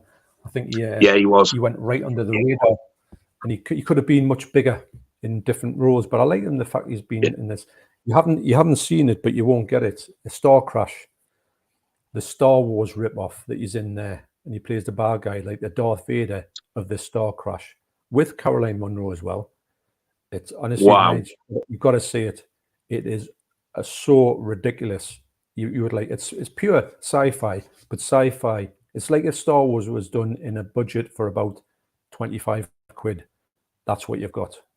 So, having said that, I enjoyed robot jocks. So, who knows? Well, get it if you can get it cheap for under tenner and watch it as a comedy. You'll like it. It's got Joe Spinell in it. I think he's got his voices dubbed as well, because I don't think he could do the Darth Vader voice. So, got everything going for it. And Caroline Munro's in it, and she's absolutely amazing, as you know. Yeah. Turn the Blu-ray-ers, GBH, who's releasing that? Are they releasing anything else with Twemlow, like Ibiza Connection? GBH, I can't remember which one. It's either Severin or Vinegar Syndrome. It's one of the two. I think. Oh. I think it's Severin. That's all, Callum. Severin. Oh. And Turn the Blu-ray says I picked that up.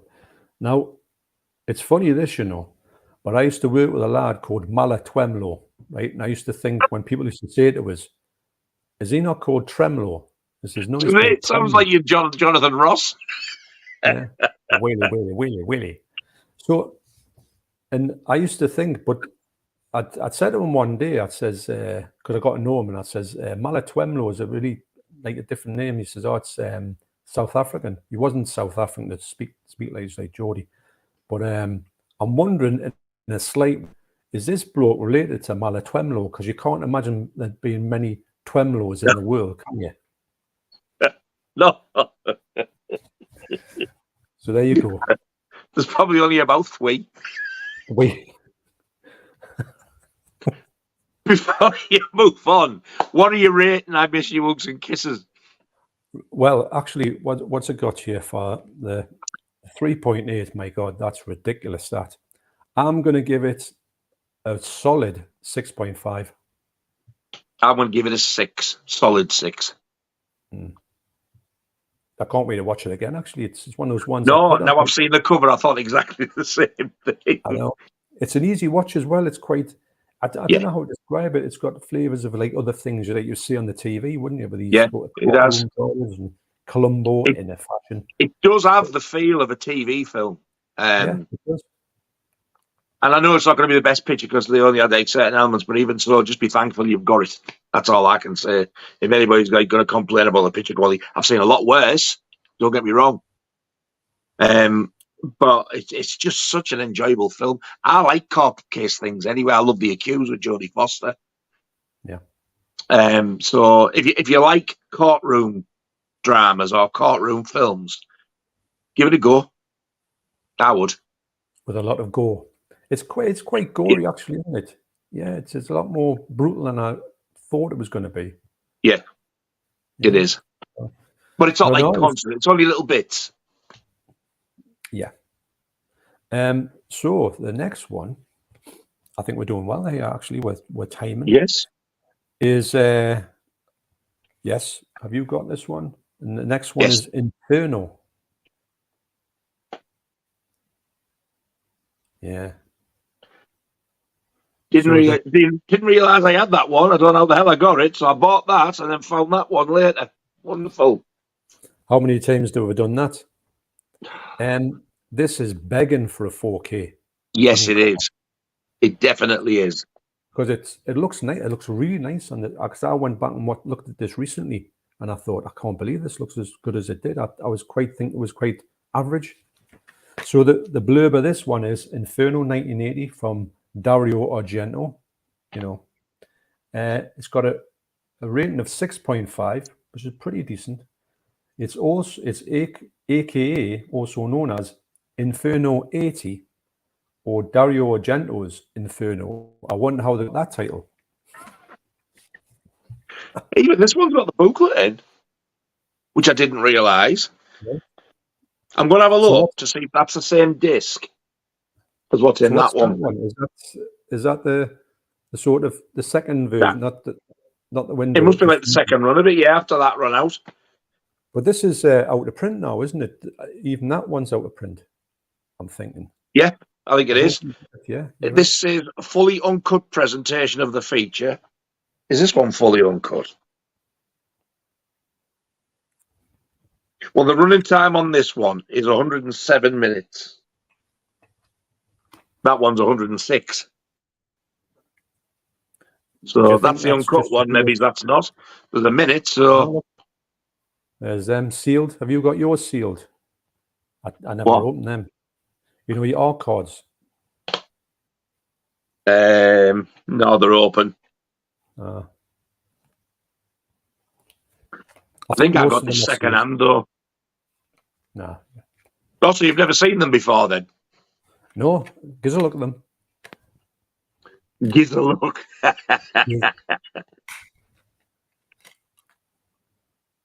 Yeah. Mind you, that's a nice one. It isn't it? Like that one. Yeah.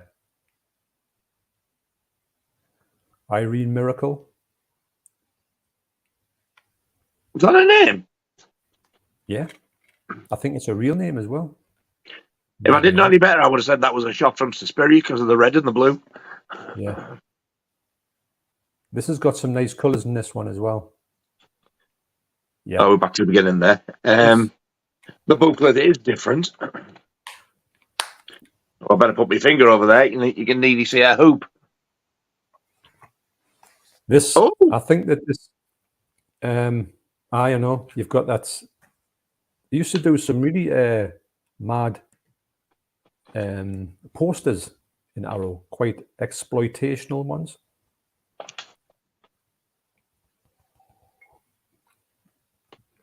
Actually, look at that. They've even done it like a quad.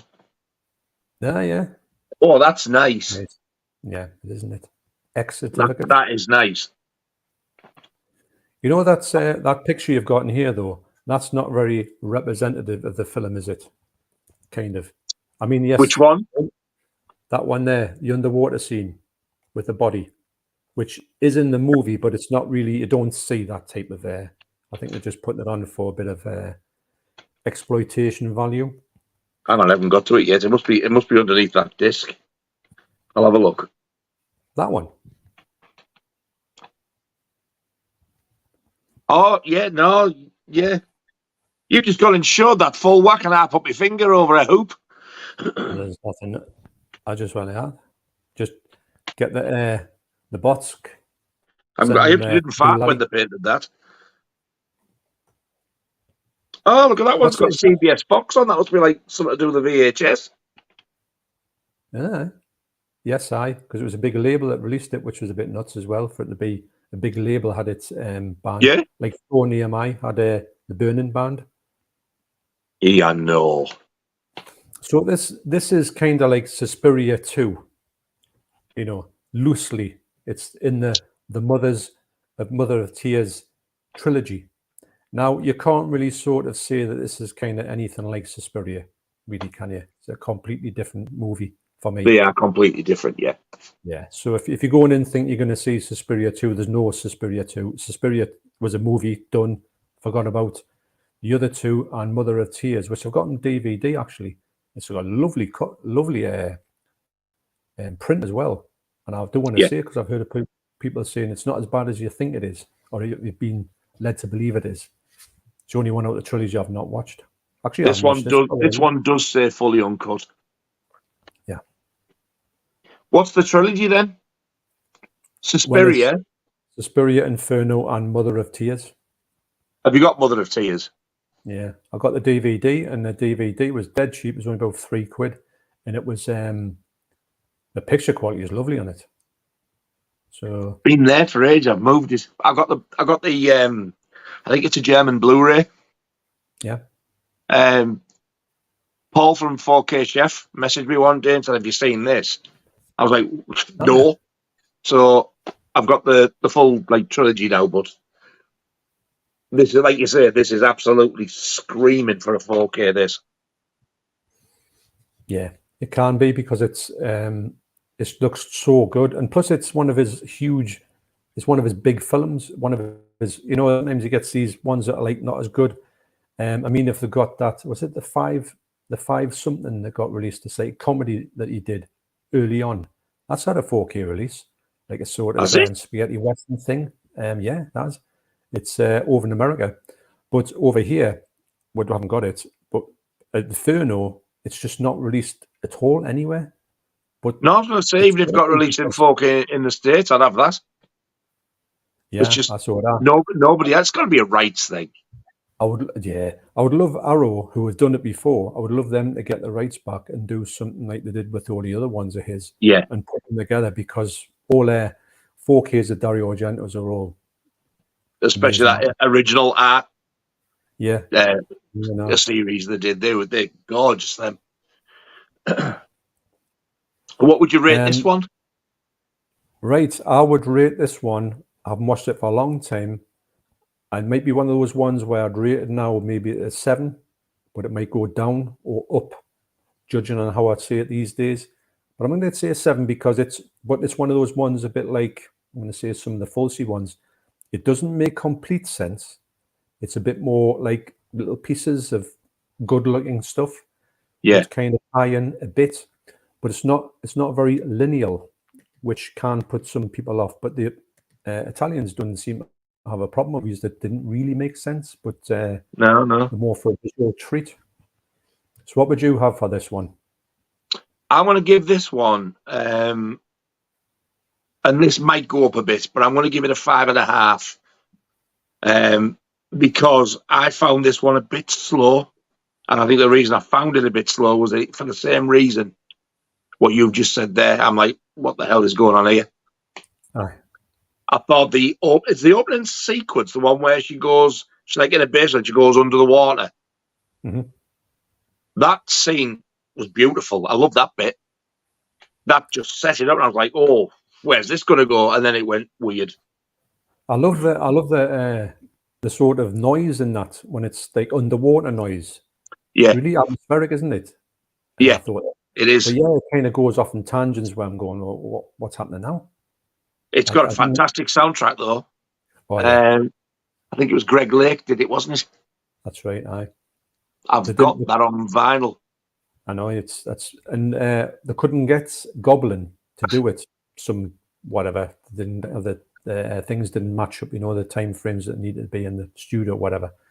So he went and got them ones, which you think, oh, but no, it's equally as good actually.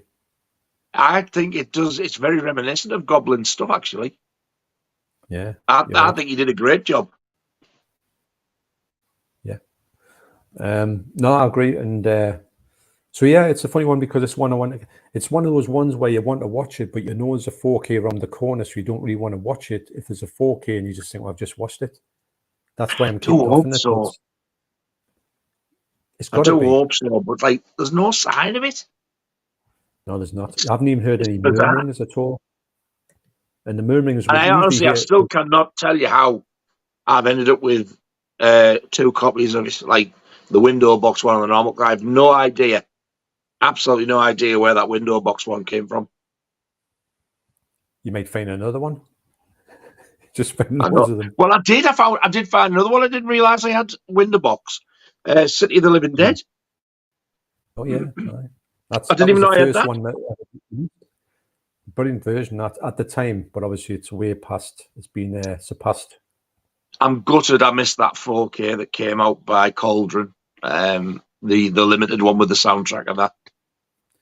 Yeah, it was expensive, and I thought I'll get that in a month or two. No, it went like that. Sold out on the pre-order. No. This is another thing about these ones. Sometimes you might think that maybe like the 88, the Nightmares and Damaged Brain, 50 quid. But the only thing is, sometimes you think, look, if I just do it now, I've done. Because when you go looking for it, when you get that taste for it, or it doesn't get released over here, and you're looking at the second-hand market, and you're looking at 200, 250 quid, it's bizarre. So sometimes you might think, oh, you spend a load of money on it, but really you're not. You're kind of protecting yourself from spending a lot of money on it. Well, in your case, and I've done the same thing, which I'm sure many of us have. Like you said, you paid 50 quid for the Blu-ray. Yeah. You should think nothing about paying 50 quid for the 4K, which is brand new, upscaled, and you're getting all the extra stuff with it as well. It's a far better version. I know. I think I vowed after I got the 50. I got the. I remember at the time I got it. I'm trying to think what year it was when I actually bought it. I was so made up of getting this actually on. Never think it would come out with over here. And I think it was maybe about a year or two later, 88 got it and released it with a better version as well. And I thought, and that put me off laying out big money for things ever since. But there's sometimes I think you've just got to go for it and just say, there's times that you're going to have to pay a big chunk for certain movies.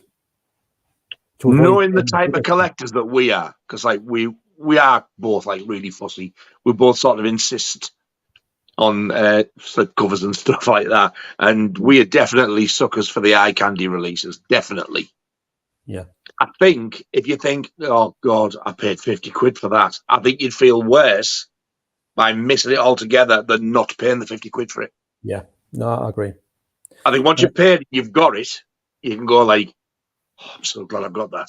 Forget about the 50 quid. It's going to increase in value anyway. So, well, I don't know about you, but you know, when you would go back to the video library, say you had a time machine, you go back to the video library, and someone says, "Oh, I'm going to sell you zombie flesh eaters. I've got a pre-suit," and you go, "Brilliant," but there's no cover on it, because you remember some of these ones you used to get didn't have a cover on, just be black, or you actually get the paper on it. So you would get that, and you probably have to pay a bit of money for it, but you had no cover on it, and you would say, "I'm not having that." So, like, fast forward to where we are now, I think we're still in the same mindset that we want the movie as the best version. If there's a slipcover, we want that slipcover, and it's not much to ask. And then if you don't get the slipcover, you're kind of going back over, and you know there's a better one out there, and you're not saying that you're going to get something that doesn't exist. If it just comes out without a slipcover, and that's just the way it is, you take it on the chin. But I think a lot of us from back in the day who used to collect stuff, you just want to get the best version of that movie, and hopefully you're done with it. But as you know, the amount of things we've rebought over the years has just been quite ridiculous, really. And the thing is, though, there's plenty of people out there really don't care about slipcovers. But I have heard people in videos and on streams, and it seems to be more Americans who do it. Actually, they will absolutely rip apart the people who are very anal about the slipcovers. They think it's funny and all. Well, I probably feel the same about when you go and get all your PS5 games and stuff like that. Everybody's got different interests and different things. So you don't like slipcovers? Excellent, good for you. Give me them. Yeah, I just think if you like a certain thing and it's available, then get it. You know, it doesn't matter. I don't care if somebody has everything. I mean, Kermit's Ghost, he takes most of his slipcovers off. It doesn't happen because he likes the linear look of it on the shelves, which is great. But it's not as something you can go, oh, hang on a minute, that's terrible. You just think that's his choice. Our choice is this. We like the bit to me, of it adds to it. Yeah, I think it's like the best version of that, and not saying, oh, look, I've got the best version, you haven't got it. It's not that. I mean, we've usually when we're showing these things, we've got, you know. Would you rather like that? I like that. Yeah, I know. Any day. It just finishes it off nicely, doesn't it? Yeah. Especially if you get a run of them as well, like the Studio Canal Hammer ones. They look nice in the shelves together, don't they? I think I've got them all now. I think what you need, what, 2? I definitely need 1 million years BC, and also that other one, Stranger something. I keep saying I should pick it up, you know. Stranger. It's the one with the 2 people on the front. I don't think it's a horror. It's not that one. Thing. Not that one. Oh, Straight Until Morning. That's the one. That's a good film, but I was really disappointed with the ending. It didn't end how I wanted it to. It wasn't what a crap ending. It just didn't end how I wanted it to. But that was a great film. No. I love that. Have you seen that yet? I've got it, but I haven't seen it now. I saw it back in the day. I've never seen it yet. That watch, it's amazing. Lots like Peter Cushing. I remember him being so weird in that film, and I thought, wow, he's playing someone a bit like terrible.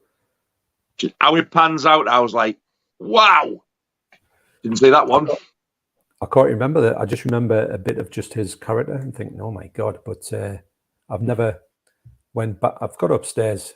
I do need to get back into some Hammer movies, because there's a lot of Hammer movies I've stockpiled, but I need to actually physically watch.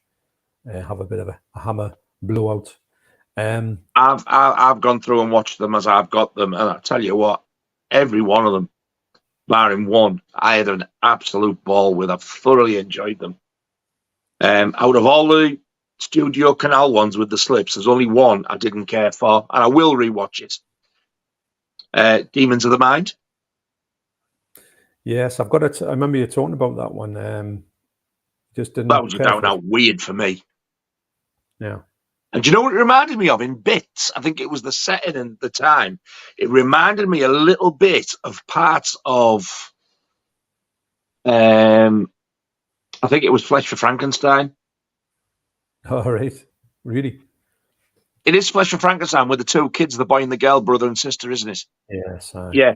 Like whether in the horse and cart with mother and that. It's that kind of setting. It just reminded me of it, but it was weird. Like it was like medieval, wasn't it? In a way. Yeah. I saw a clip. I haven't watched it yet, but looked quite interesting. But it's on my list of the few that I've got to check out again. Don't get me wrong. I've seen far worse. It's watchable. It's not like, oh my God, I'm turning this off. But Fear in the Night is a great film. Yes, I've got that one out there because I forgot to show it on my last Hammer video. It fell underneath the couch as I'd got them all out, and I was like, sure, there's one missing. I realised I wasn't. Then I looked. Look, there it was, poking out. So I've only got that one to do, and then a couple of other things I've got. Then that's all the Hammer stuff. Yeah. So it's out ready. So the next one, I don't know if you've got this one actually. You might have. No, I don't. I thought you hadn't. So the next one, I've got it actually. I was going to say, I was hoping you did, because I'm curious about this one. Yeah, well, I got this for £5 when HMV, remember when they were going under and they were selling everything off in the blue square sale or the blue cross sale. Good God. I bought loads of shoes, DVDs that I'd seen previously for about tenner. They were all £5 under, so I just bought a stash of them, and that was one of them. So it's Killer Nun from 1978. It's got a 5.0 rating. It's directed by Giulio Berruto. Wow. It stars Anita Ekberg, who was quite well known, and it's AKA, the other title is, believe it or not, The Killer Nun. Wow.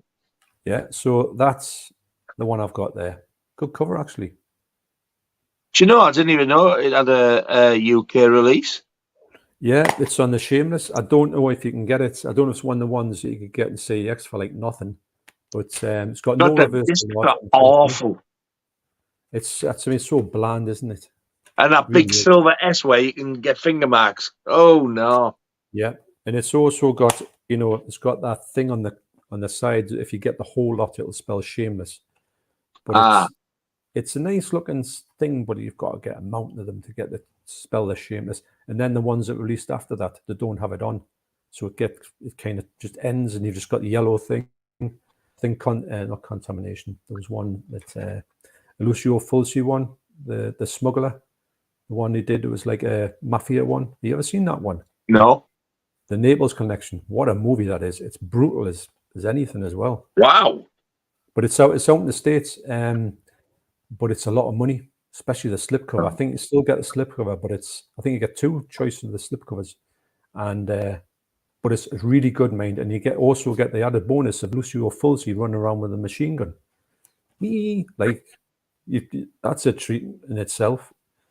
So this movie is one of the nunsploitation movies that came out, and I think basically it was banned because of the fact of, well, I can't remember what the cover was like. It wasn't this cover. This is like a new cover, but this, for me, this was a movie that I was quite intrigued about because I'd never seen a nunsploitation one before, and I thought, is this going to be really bad? And like over the top, but it's not that bad. It's like a Euro horror, a bit like Jess Franco, and you just think it is what it is. It's not. It doesn't stand out in my mind as being anything that was other than just a bit of exploitation. It was strange to find this Anita Ekberg in it, because she's quite a well-known actress, and she did this really low budget sort of exploitation movie. But to be honest, when it says, what was it rated as? 6.1, not 6.1, 5.0, I would put it less than that. But that's on. I was going to say that's higher than what I thought it was going to be. Well, I don't understand. I've got 5.0, and I've got some of them which we consider to be much better. I Miss You, Hugs and Kisses, much lower. Yeah, but this is much. Hugs and Kisses is much better than this. But I haven't watched it again. Now, I did watch the one that was released in '88 called, is it The Nun and the Devil? I thought it was brilliant. So I might go back to this one with a fresh view on it. But is that fully uncut? It might be one of those ones. Actually, yes, it says first time uncut. So yeah, it is uncut. I can see that there. Yeah. Right bit. No, it's not. Aye. Yeah, there it is. So really, to be honest, if you can get this cheap, I will get it. I'll get it cheap just to give it a bit of a placeholder you can have in your collection. I'll be interested to see what you made of it, because I don't imagine you'll be blown away by it, if I'm honest. Right. It's not even so bad. It's good as well, which is something you like to have in your collection. If it's awful, you want it to be funny awful. Yeah. So yeah. So it's not even that. But so Shed End 1970 says, thanks for saving me 25 quid on the new 4K Burial Ground, John. I will stick with my original 88 films Blu-ray after your review. Yeah. Are you getting Burial Ground, Nige? I don't know, because I've got the Severin Blu-ray with the poster and the slip. Yeah. I know. I don't know. Is it worth the upgrade? I think actually, I thought that the 88 one was a brighter version than the Severin one, but Severin had better colours. Looking back on it, I did let the Severin one go because I wanted to just have one copy of it, and it was in my Italian collection, so I just left it like that and got rid of the 7. I should have kept it. But you do get a brand new interview with Peter Bork, so it's got that going for it. The main man. The main man. And he actually, apart from looking really ragged, facially wise, he still looks the same as he does. Well, not in that film, but he's an interesting character. It has to be Please said. tell me he's got a better hairdo. He's still got hair. He's got like a sort of bouffant. It's not like his other like bowl haircut. He's got a bit of a like a basin cut, yeah. Yeah, he's got a bit of a do going on, but he's strange looking fella. Him. I know, but I would say the 4K of it is an uptick. It's not a huge uptick, but it's definitely an uptick on all of them.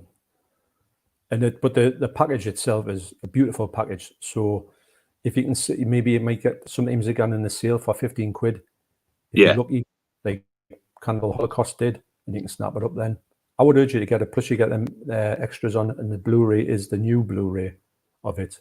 It's a new, because I went back to it and messed about with it. So it's not as if it's like just the old one. But it's, it's. I can see why people didn't go for it for the 25 quid. But then again, the Blu-ray of it only does not have a slipcover on it, which is a travesty. So strange. The Severin one, I've only watched it once, and I got it years ago. And I remember not being overly impressed. I thought it was far too slow. However, since getting that, I've watched a lot more of the cheaper video nasties that I'd never seen before, and a lot more of that type of Italian zombie stuff as well. And I've learned, not learned, I appreciate them more, and I watch them all. So chances are, if I watch it now, I'll probably enjoy it. But yeah, I think I would probably be happy with the one I've got, to be honest. To be honest, when I'm thinking about it, I would you go out and buy it tomorrow at 25 quid. I would just say, if you see it cheap, get it in the 15 or even under that. See it online somewhere. Yeah, I would say pick it up. It would be a welcome addition to your collection. Yeah. But it's not a deal clincher in any way. I wouldn't say get that one and get rid of the other one at all, because it's too close. I was hoping for a bit more. It's nice, don't get us wrong, but I couldn't tell a lie and say, "Oh, hey, this is the boy." I'm hoping Zombie Holocaust will be that, because the Zombie Holocaust we got on 88. I didn't realize how bad it was until I watched it, and I thought this is really like that's the one I've got, the 88 one actually. Yeah, it's looking back on it. It's actually the what's the other one I've got? Is it Severin? Yeah, it's the double pack with Dr. Butcher MD. That is that. I've seen your video with that one the other night, and I'd seen the cover before. I've seen the image of the front, but I've never seen it open before, and I didn't know that it was 2 discs with 2 different cuts. Yeah, and that bath bag. Wow, I know. It was amazing. It was to be honest, I think when I sent away for it, I didn't know what I was. I just knew that I wanted to get the American version. Did I get that one first? I think I did actually. And when I got it, I was like, "What's this? Stick bag?" It was one of them stickers as well that was stuck onto the cellophane, so I had to pull it off to stick it on the actual cover. But yeah, I think it was. I mean, was it one that was actually given away at the cinema at that particular movie? Maybe, I don't know. I'm sure when you showed it, I think it might have looked like that, but I'm sure it's been reprinted, because if you look on it, it's got Severin's logo on it. Yeah. But which obviously at the time they weren't a thing, they weren't in existence. But even so, it's still a really nice addition to have daft little things like that. They can make you buy something that you're umming and ahhing about. Oh yeah. I don't know if you see, you can still buy it for about 13, 14 quid, but I don't know about the sick bag. I've never looked for the sick bag thing. Is that's another one that's like 100 quid for like a bit of plastic, basically? But it's just a thought behind it, isn't it? Really? Yeah. I was looking. My comments just went all over the place. Mad again. It's great how you don't touch them and just go whoop. But anyway, we'll have to say it. Has anyone mentioned Ferox yet? I tell you what, no, we haven't, because it's been that long we forgot. But the amount of people who've mentioned it to me over the last 6 months still haven't forgot about it. I've got an ache in me Ferox at the minute, funnily enough, the way I'm sat. Well, turn the blue iris. This is for you, Ferox. Yes. Yes. Itchy Ferox.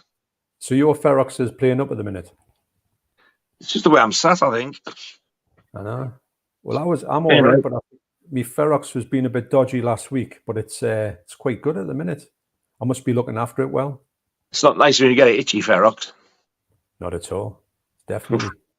It's hard to scratch as well. It's Because if you do, when something goes wrong and you go to the doctors and say, what's going on? I've had a blow up my Ferox. Yes. You're just leading to all sorts of mayhem, aren't you?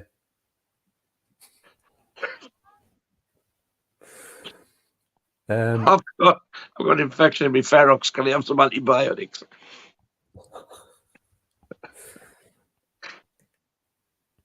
All right, let's have a look and see what I've got in. So Luke's film unboxing says, very rare to find these Arrow Video wide sleeve editions. To be honest, you don't turn up very much these days, do they? And if they do, no, I'm led to believe, yeah. Because I think the reason why Arrow stopped doing them was because when they were actually shipping them out, they were getting damaged in shipping, and also they were easy to sort of wreck. I think when you put them on the shelves, you can catch this bit easily and you can pull it, or vice versa. You've got to be dead careful when you're putting these things in. So therefore, they thought it's not worth the actual hassle of doing them. So I think that's why they stopped doing it, which is a bit of a shame because I think it was a really good line, but they've moved on, haven't they? I've got a few. I don't have them all.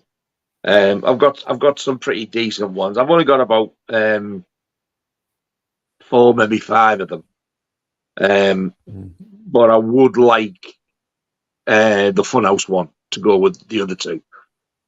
I've always wanted that one. I don't know why I didn't get it when it was out. I think with me at the time when that came out, I was still in the mentality of like everything must be from the States because everything's uncut in the States and everything's cut over here. It's when you've lived through all that, it's hard to get out of that mentality because the majority of stuff that we get now is uncut, isn't it? Well, I used to, I'll be like yourself, I used to go to, I didn't even look at the UK market. I used to go to, if America put out a version of a film, Killing None, I'll go for that one. Because I would know it would be uncut and I didn't have to worry about thinking, oh, this is cut. When I've got it here and I think, I can't believe it. Because sometimes it was hard to find out if a movie was cut here. You would just come out. And don't forget, Shameless are really good at saying uncut with a little asterisk that says, you know, the fullest version ever, but it's still, you know, they would never put exactly to say, warning, this is cut. And some of them were cut really badly. Yeah, but that one does say uncut for the first time. It does. The thing is, as well as if Shameless released it uncut, I know they try to get everything out uncut and they fell foul a lot of times, but because they've done that, this film doesn't seem to be that awful if they got it through. That's the way I'm thinking of it. And I haven't watched it for years. So it was when HMV were closing that time. So when was that? The mid 2010s or something? 2000. It's happened more than once, hasn't it? They were going to shut and they've been bailed out a couple of times. Yeah, I think it was the first time when they were actually in the receivership and they were just selling everything off, but they got bailed out right at the last minute. But that was when I got that one. Actually, have I got the... No, I thought I had the... You know, what's it in there? Receipt. Do you keep receipts and put them in there? No, but watching you doing it, it's made me think, do you know, I wish I had done that. But for some reason, if it's not like an old-fashioned receipt, as you've seen yourself, the ones that are now like more of a computer-printed tool receipt, they fade. Actually, a lot of these are starting to fade, the ones I've got there, which is a bit of a shame because I can't see them yet anyway. But when I'm looking for it, I mean, the next one, have I got a receipt in that one? I think I have. Yeah, I have.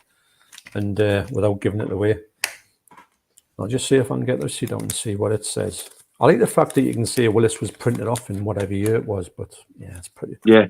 It's looking pretty hard to see, that one. I don't know if you can. No, it's not too bad. It's not too bad, actually.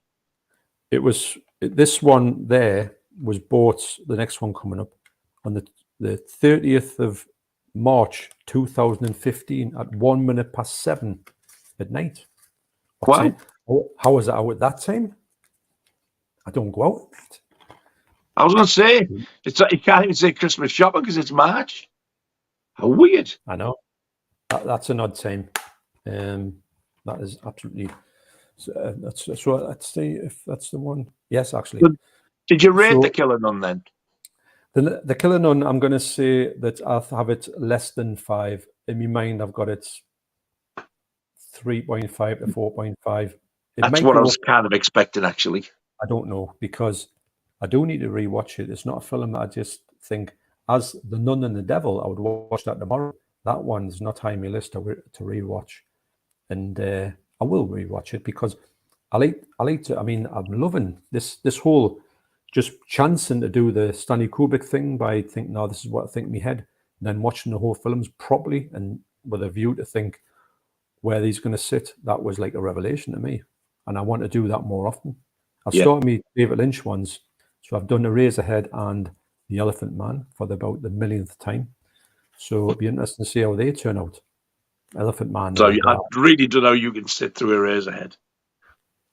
It's made zero sense to me. I know, but it doesn't matter.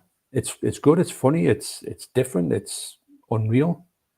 It's brilliant, I think. But it looks, the Criterion looks, it's 4K scans, so I would love a 4K of that one. It would look unreal. You know how you got the Elephant Man, how it's so good? Mind you, Eraserhead isn't far behind it, if you can believe that. The black levels are insane. So you can imagine what a 4K of it would look like. Well, there you go. If they do, because Criterion don't really do HDR. Oh, excuse me. So I don't like, especially on a black and white movie, they don't think it's necessary. No, I'm not having that. Like the black and white films look better than a lot of the color ones. Well, you know how good Elephant Man is with HDR. It's absolutely jaw dropping. It looks fantastic. And all the things you can see in the darkness where you couldn't see them before. Yeah. And just the clarity and the sharpness of their faces and everything. That first shot where the fire goes up and you see Anthony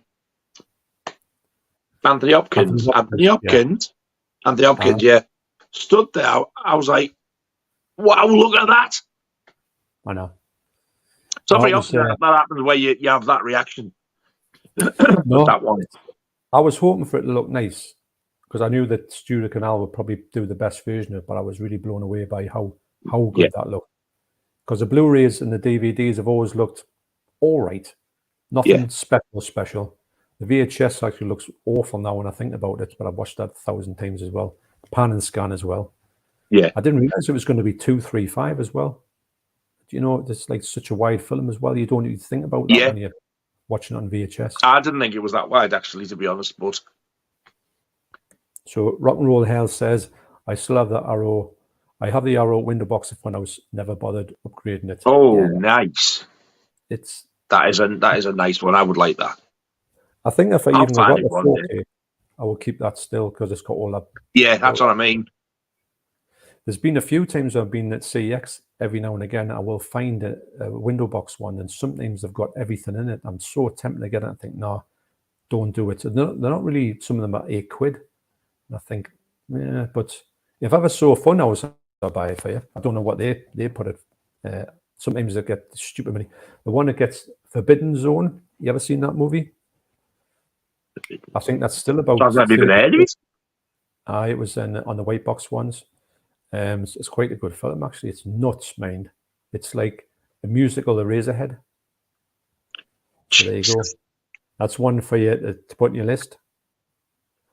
I got Caligula. Now that goes for £50 up over.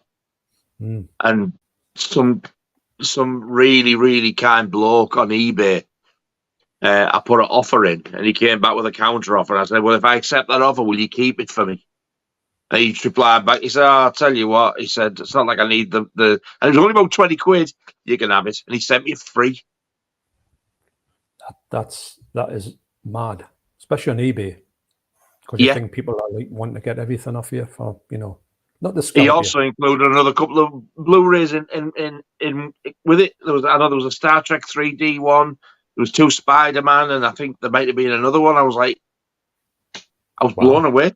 No idea who he was. Yeah, so I know He said, consider it an early Christmas present. Merry Christmas. I think it was October, November he sent me it. Wow. It's never, ever, ever happened to me that before. Shame he couldn't got his name and just got all the stuff from him for free. Just,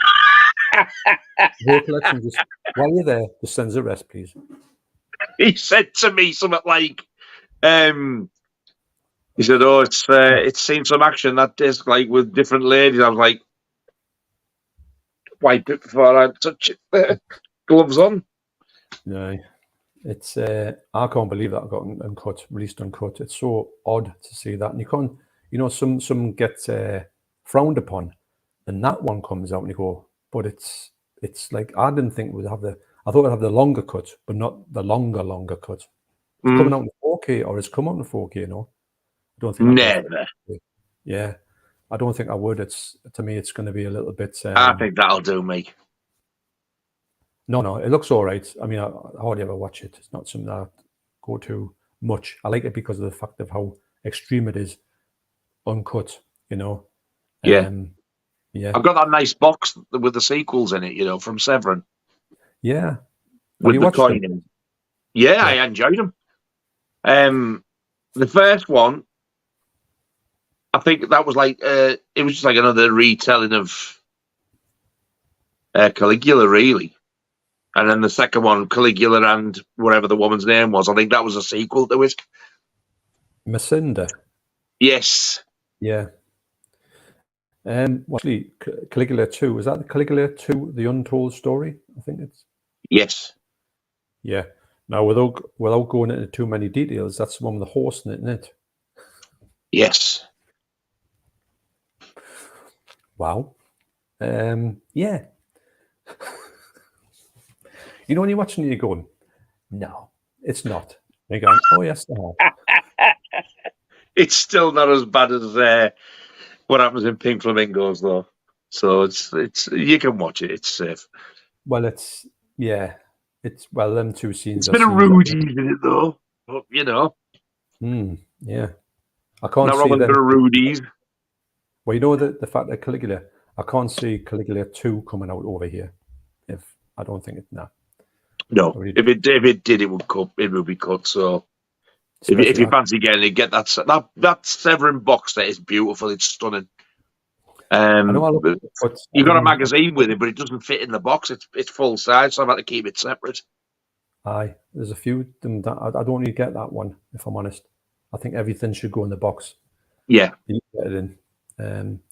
So Charlie Bronson says, "Good evening, gents. Good evening, Charlie." Good evening, Charlie.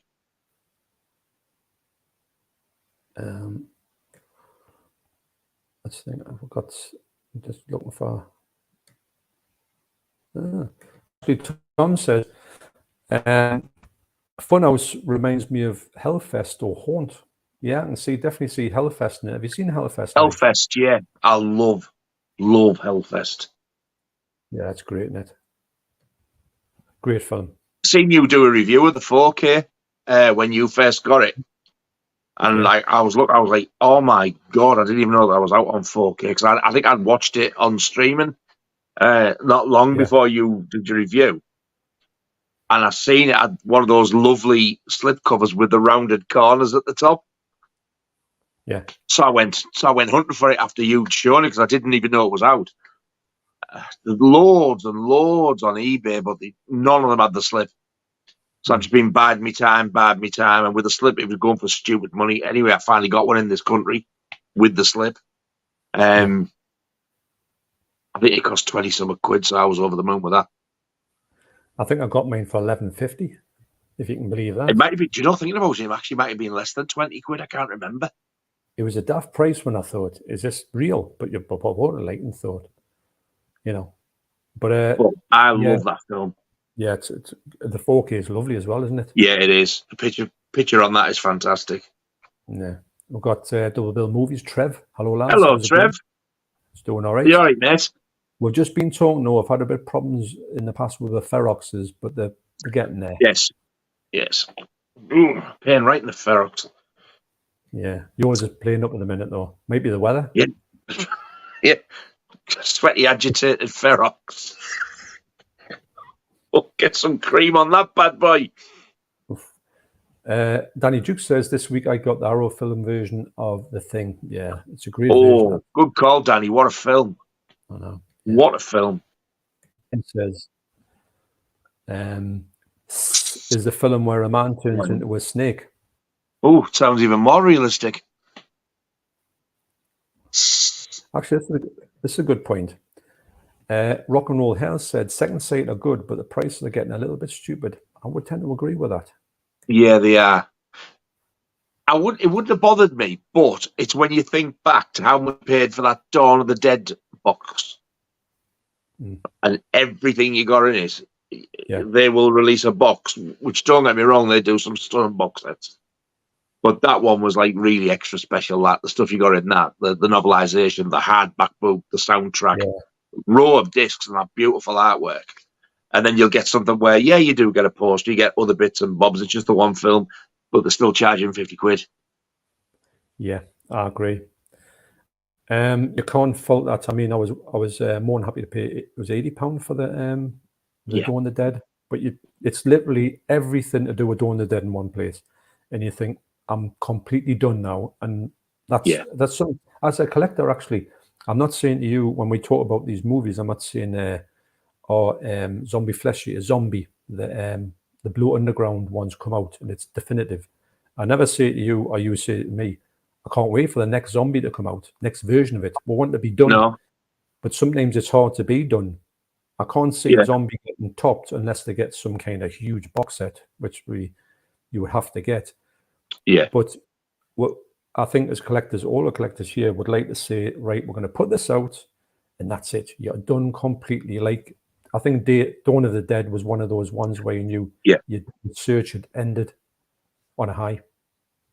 I mean, and when on the outside of the box, you get that original US artwork as well. Right. It's just gorgeous. My biggest regret with that, though, is the big purple box with the books, and I only got the Blu-ray version. Yeah. But I did get the thinned down red one on 4K. I had a voucher. So I said I'm going to get it. At least I do have the 4Ks, but just not in that box. But I do have the Blu-ray box set. And I think, like you say, I don't think there's ever going to be another need to buy that film again, to be honest. I can't see it. I mean, they look amazing. Because Second Sight, I'll give them the due. Like, when they usually put something out, they usually do the best version you're probably ever going to see of that movie. And then you can kind of forget about it. It's nice to be getting, like, Texas Chainsaw Massacre. You think, right, I've got it. It looks beautiful for what it is. And then that's me. I can think about something else. Look at what they did with Dog Soldiers. They did miracles with that. I don't know how they did that, man. I thought that could never look good from what I've heard. But it looks really nice, doesn't it?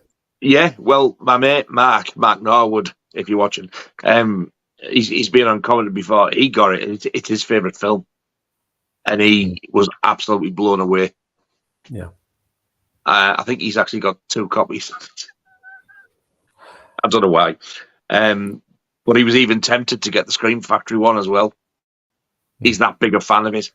Yet he's the one who gave me my Scream Factory Blu-ray of it when I'd never seen it, with the slip when it was still quite rare.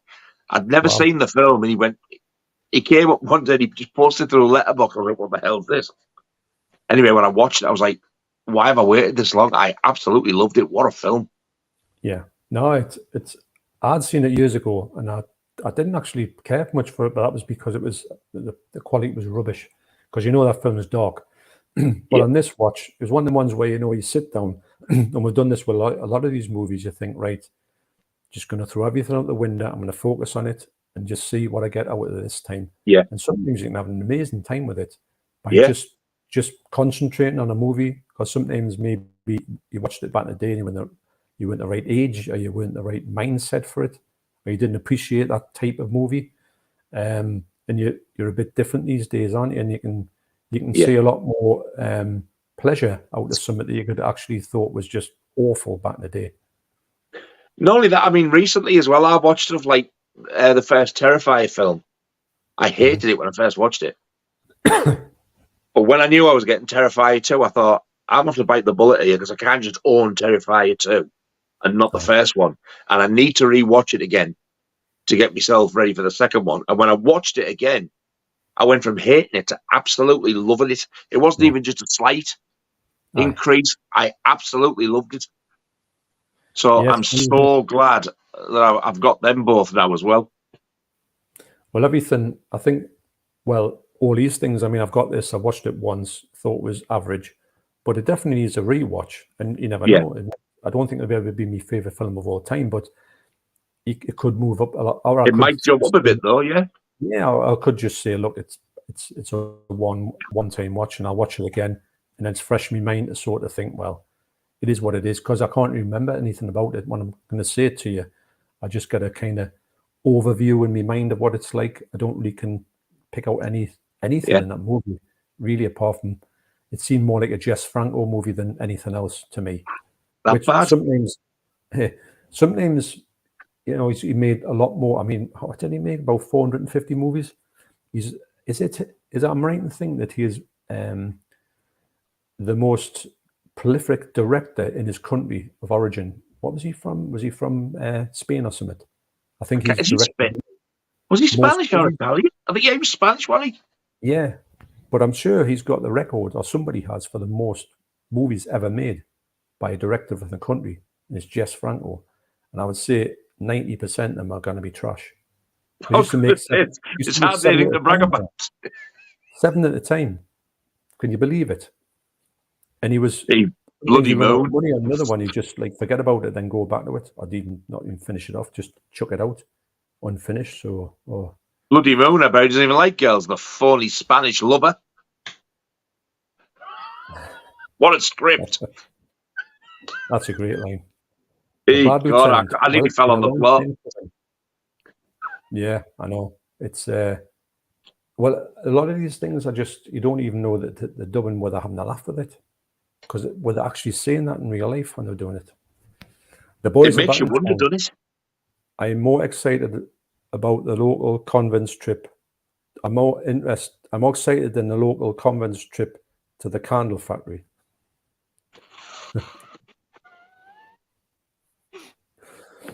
Craig Steelyard says, I can't wait for the second stage release of The Watcher. Yeah, definitely. Join the queue. I'll be quick on that, mind. I think that's going to sell out fast. Yeah. Frags Gaming says, going to have to make a watch list after these streams. Some of the films you talk about sound very interesting.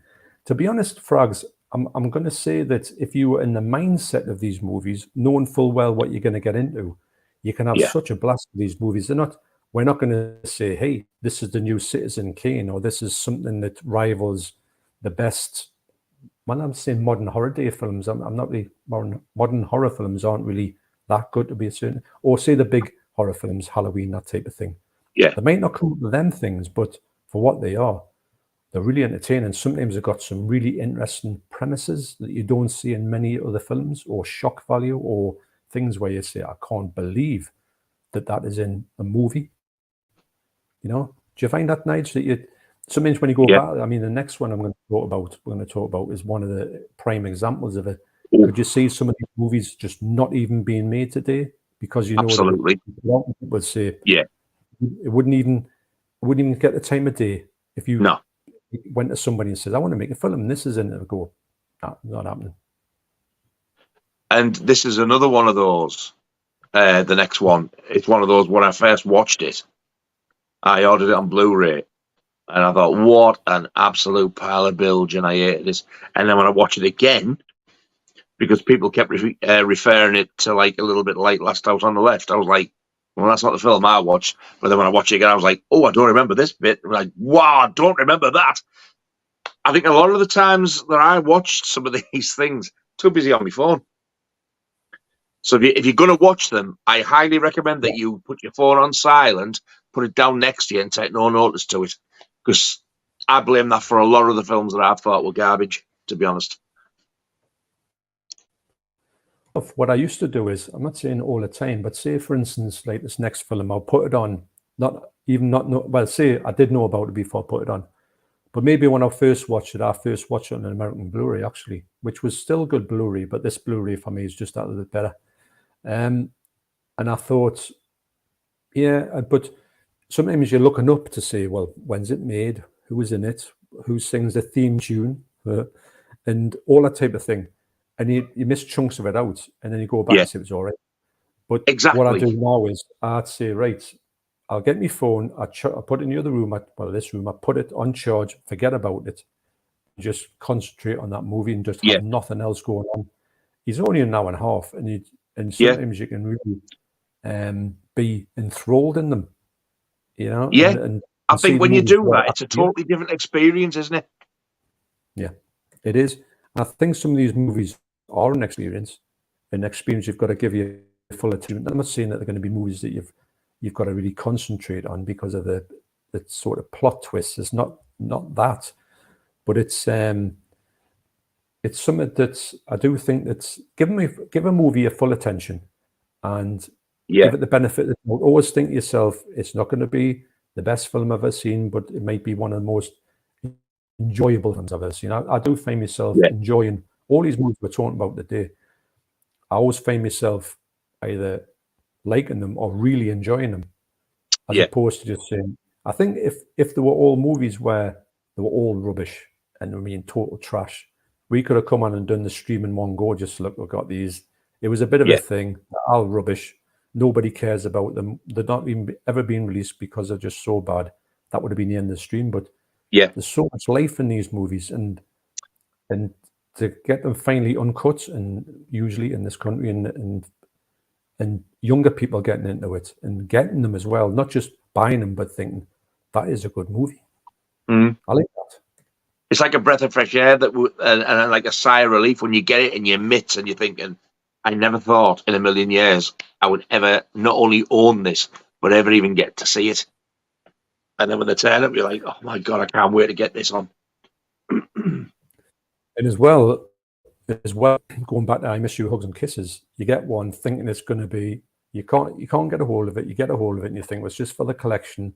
You paid a little bit extra for it because of the presentation. And you think it'll be a one-time watch, and you end up hating it. And it turns out to be a decent film. It's always what a really good film it was. I thought,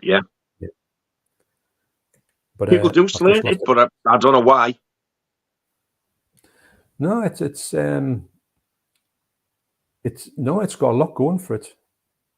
Sometimes you watch these films and say, I can see why people wouldn't like it, but it has got courtroom drama in it. You know, it takes place in the courtroom with flashbacks. So know that.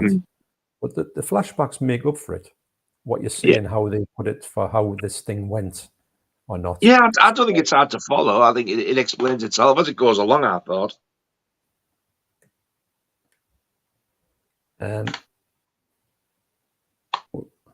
I've got my next one ready. Yes, I'm just going to get see where we're on that, because these are I'm getting loads of comments, but they're jumping up around a bit in the place. And we've got disaster area.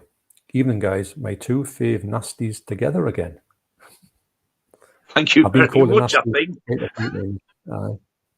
think. Thank you. Yes. No, it's nice. Well, we were the stream that was just it's what I'd said before. It's great to think that it's still a thing that people want to see, and they were happy for it to come back. And it's not for the fact where it says, "Oh, we'll wait for a bit, get all the juices on." It's not. It's just been my job. That's been why it's been put on ice. Hopefully, it'll be back to do the way we used to do it, and with short running times at this point, and that means we can. That's my way of thinking. We can get, if it's shorter time, it doesn't incur the next day. I can maybe do it when actually at work the next day, as opposed to having the day off the next day because of running too late, that type of thing. And that's my way of thinking. But it's nice to know that there's been such a everyone seems to be into it, which is at the end of the day, you want people to sort of enjoy it, and because we always enjoy it. I mean, when we meet face to face, we do talk about nasties as well. It's not as if we just say, "Oh, just talk about it in the stream." We're always talking about what's here and there, and have you got this or whatever. So it's a big thing that I think we've in between belly laughing, of course. Well, that's it. Laughing and telling people to get out of our seats because they're sitting in. Yeah, that needs addressing. Yeah. So Do you know what? In here, Mary Whitehouse made an appearance as well the other day, totally out of the blue, never even given a thought. But she been to Greg's, and she said, "Do you want anything?" I said, "Oh, I like their. You have to call them beef and vegetable pasties now." All right. So she went and asked for Cornish there. Do you mean beef and veg? And I was like, "What were I?" She said, "Why do you have to do it?" I said, "Because they had a big thing in Cornwall that if they don't come from there, you can't call them Cornish pasties anymore. So they've like everywhere else around the country, they've like sort of banned the name. You've got to say beef and vegetable pasties." So when I went and picked them up, I walked in here going, "We must ban these Cornish pasties." And then I realised what I'd said. A pure Mary Whitehouse throwback. Cornish pasties. I've never had one. I wouldn't. I've got too much of that. And I tell you what, on that thing, you've got to do your Night of the Bloody Apes as well. Oh my God, I forgot about that. Haven't you got that on Shameless? Night of the Bloody Apes. You need to. It's the most dramatic trailer ever. And it mentions it like 1,000 times, doesn't it? The trailer goes on for about 6 minutes. And then you get like, in Night of the Bloody Apes. And you go, wow, wow, wow. Like, it's cool. It doesn't even feature in the film. I know, that's nuts, isn't it? Bloody Apes. Oh. The old ones are the best ones. Oh, yes. So anyway, the next one is a real nasty, I would say. Definitely nasty. I can't believe for a minute that this is in section 2. This blew my mind. I thought that this was a section 1, to be honest, before we started doing this. Yeah, it's one of those ones. Now, we've talked about this before, but anyone who doesn't know, it's divided into section 1, 2, and 3. 1 being the ones that said was the worst ones ever. And there's some really bad ones in there. There's some ones where you go, really? That's a section 1? And section 2, some of them are kind of think, well, they're not as bad as the original, the 1 versions. But this one here, I would have put this in number 1. I wouldn't put any of them in anywhere, but I would have said this is a number 1.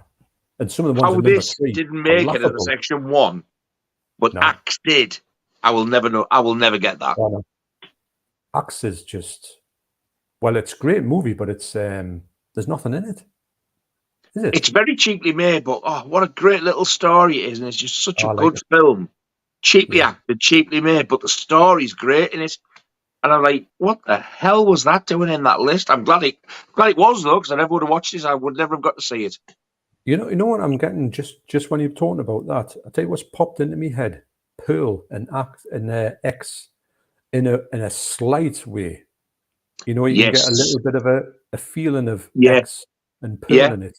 Completely different movies. It's not the same role, but I'm the sort of look of them. Same weapon though, and kind of similar circumstances in a way. Yeah. Actually, very quickly, Pearl Blu-ray. Have you seen it? No extras. Yeah. No slipcover. No nothing. I think that's the most. I've got the American one with the slip. Yeah. And it looks like a 4K. It is beautiful.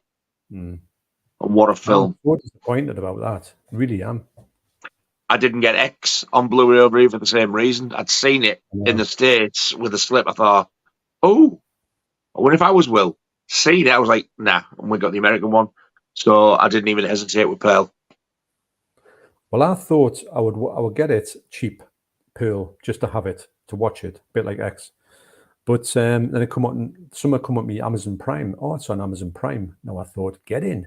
But you still got to buy it.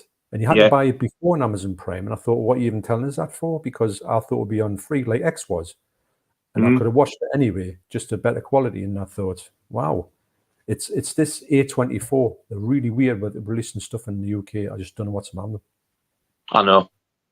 Yeah. I'll be doing the same for Maxine as well. I'll be getting the US Blu-ray with the slip to go with these. Hopefully, at the end, when the 3 of them come out. I hope Maxine's as good as the other 2, mind. God, I can't see it not being. Never been disappointed with them yet. If they're going to do a box set, I would like to see it be a 4K box set. Oh, yeah. Because they all look nice, even on Blu-ray. So, But so next up is Night Train Murders. Yeah. Yes, I used to have that one actually. I let it go because I had this one. That looks nice as well. But this one, I had it on. It's the first one out of Italian. yeah. Oh, number one. I didn't realise that. And when it come out, I thought, when it come out there, and I saw it actually in HMV, I didn't even know there was a thing, this. I went, there's no way, because I had that one there. I thought, there's no way this is uncut. After knowing what's in it, it's fully uncut, and I just couldn't believe anything. So when I but when I got it, I knew I had the number got me, and I thought, I've got to collect these. So that's Blue Underground, isn't it? Yeah. Yeah, I thought so. Is this the one you used to have then, did you say? I used to have that one. It's still a good version. So actually, it's going to take the rest of the stream to tell you what the titles are of this movie. So, well, it wasn't called Night Train Murders, was it, on the list? No. It was, well, I've got, you can tell us which one it was. I'll tell you when I hear it, I'll know. So it's from 1975. It's got a 6.1 on the Internet Movie Database. It was quite high, I think. I think that's well justified, but I'm really surprised it put it up that high. It's directed by Aldo Lado, or Lado. It's also known as Murders on the Last Night Train, Late Night Train,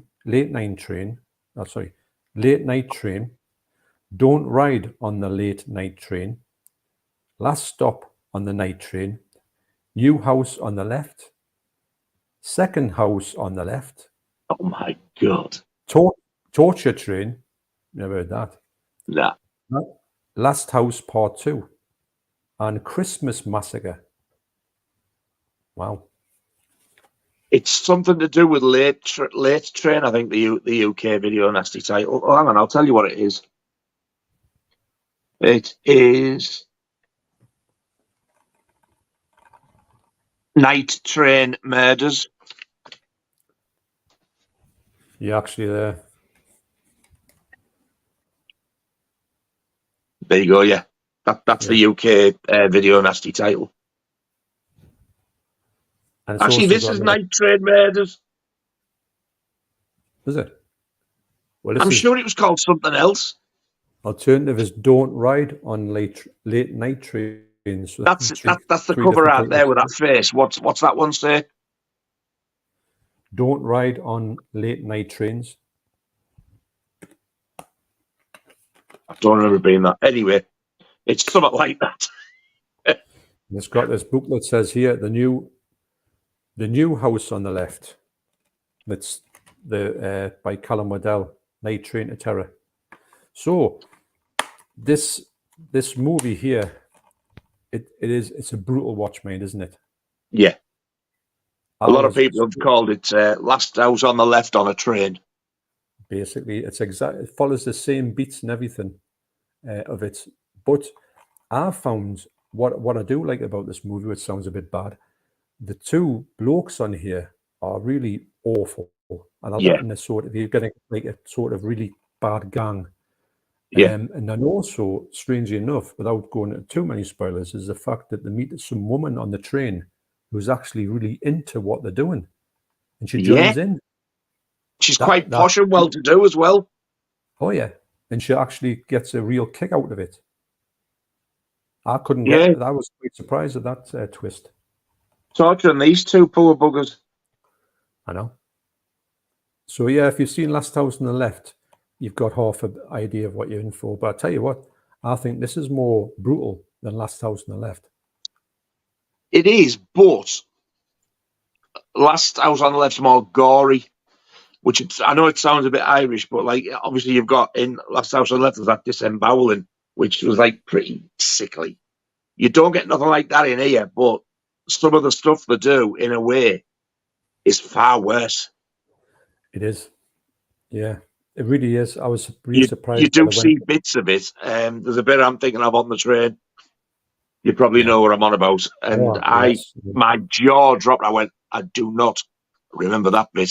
I'll have been on my phone. And it is when you see like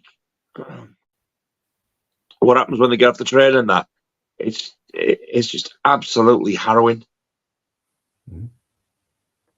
But it's actually, I mean, it's got 6.1, which is, I'm surprised about that. But it is a good, it's well-made film. It looks really nice in those train with the lighting.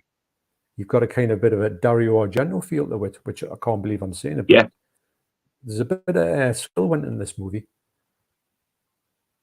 And it's like a cross between like the Italian Giallo films, mixed in with like a bit of a sort of a slasher type of thing as well, maybe.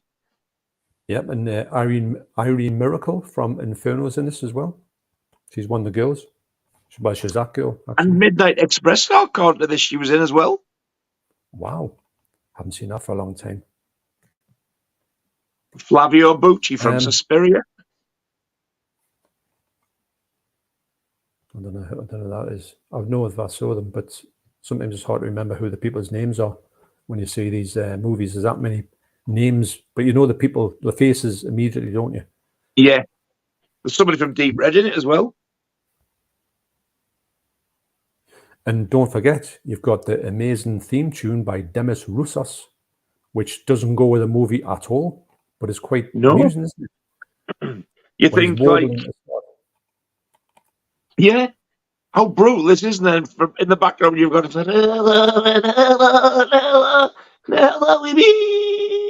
it's not that song, but but it's just like that, isn't it? But yeah. No.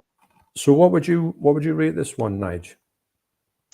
When I first watched it, I rated this really low. When I watched it again, I'm going to give it a 7.5.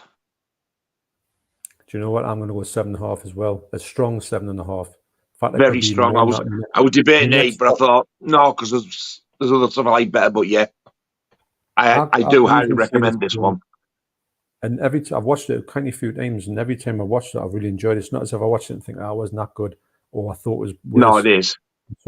It's always got me the same every single time. You know, I think it's a really good movie, but it's a brutal watch. It's the first one in that collection. And if anybody wants the American one, it's a Blue Underground release. And I thought if they can release that uncut, what else can they release in this line? Yeah, exactly. And to be honest, I think 95% of the stuff on the Italian collection is uncut. There's a few, it's mainly animal stuff that's cut out of it. When they put it on, they just took the animal stuff out. It is what it is. But yeah, good film though. Yeah, really good film. Really, really good. I really highly recommend that. And I think now I've watched it the second time and really, really enjoyed it. I can honestly now say, yeah, it is rewatchable. It's not just a one watch for me. No, I agree. I really do agree. Great film, that. I don't know that bit in the cover. That's another thing when you get these covers, when it's got this thing of them sort of ghoulish people there. That's nothing. Yeah, I wonder about that. But I do actually love that artwork on that one that you've got, because it's like anything with the moon on it and there. But I love the colour and everything about it. It's a great cover, but it doesn't represent the movie really, does it? No, that makes it look like it's got some sort of a satanic element to it, and it really doesn't. No, it's just basically last house on the left on the train. That's it, really. That's the best way to describe it. Yeah. If the way it pans out as well, with the way things happen, and then there's like a revenge thing going on, so it is kind of similar. And the thing about it, you could say it was an absolute rip-off of that, but it doesn't matter. It's equally as good, I think. Yeah, because it is different as well. It's not like an exact copy. It's basically the storyline that's similar, but it's not exact. Yeah, no, I agree. No, a solid movie, that one really is. Yeah, totally agree. So the next one has the highest rating on this list. No, actually, it hasn't. Tell a lie. The next one, I think you've got this. I've got two versions of this actually. Is The Living Dead at the Manchester Morgue. Blue Underground again. Yeah. I had to get that. Now, I have heard people, I'm sure I've heard people saying this is coming out in 4K. Yes. I don't know where it's from. Is it? Have you heard that? Yes. I'm pretty sure that there is a steelbook of it. I think it's already out. Really? Now, I don't know if it's coming out over here. Did somebody not release it? But it was. I thought it was going to be 4K, but it was a 4K remastered Blu-ray. But it had a black. I don't know. Then I'll have to look into that. Thing there. It had a black cover, so a black disc, which made it look like 4K. Might be 7 actually. That's the. This is the what's it? Anchor Bay release. Anchor Bay. Yeah. Well, these bought Anchor Bay out, didn't they? They did. Yeah. It's got a really nice booklet in here. It's a huge booklet. One of the best ones. I was going to get rid of it because obviously it's DVD. But when I saw the booklet, I thought I'm keeping this for the booklet.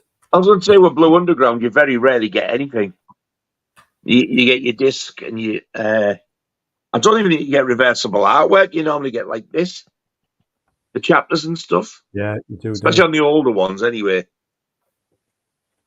But if the title doesn't give it away and you don't know, this is actually a zombie film. Yes. Yeah. Really well made one at that. It is. It's actually got a 6.8, which I agree with. 1974. Yes. It's directed by Rockgod Grau, and it's. Have you heard this? It's also known as Zombie 3. No way. Yep. And I thought maybe that's just, but a few countries called it Zombie 3, including Italy, who weirdly enough put out 2 Zombie 3s for themselves. So there you go. Wow. It's unreal, isn't it? Let Sleeping Corpses Lie. I've heard that one before. Let Sleeping Corpses Lie. Yes, I have. A great title. The Living Dead. Don't Open the Window. Breakfast at the Manchester Morgue. Wow. Who the hell called it that? God knows. McDonald's. Do not speak ill of the dead. So, yeah, don't speak ill of the dead. Imagine if you said, I hate that dead person over there. And if you said, don't say that about them, zombies. I know. You'd be being zombist. And I'm offended. Yes. I feel very uncomfortable.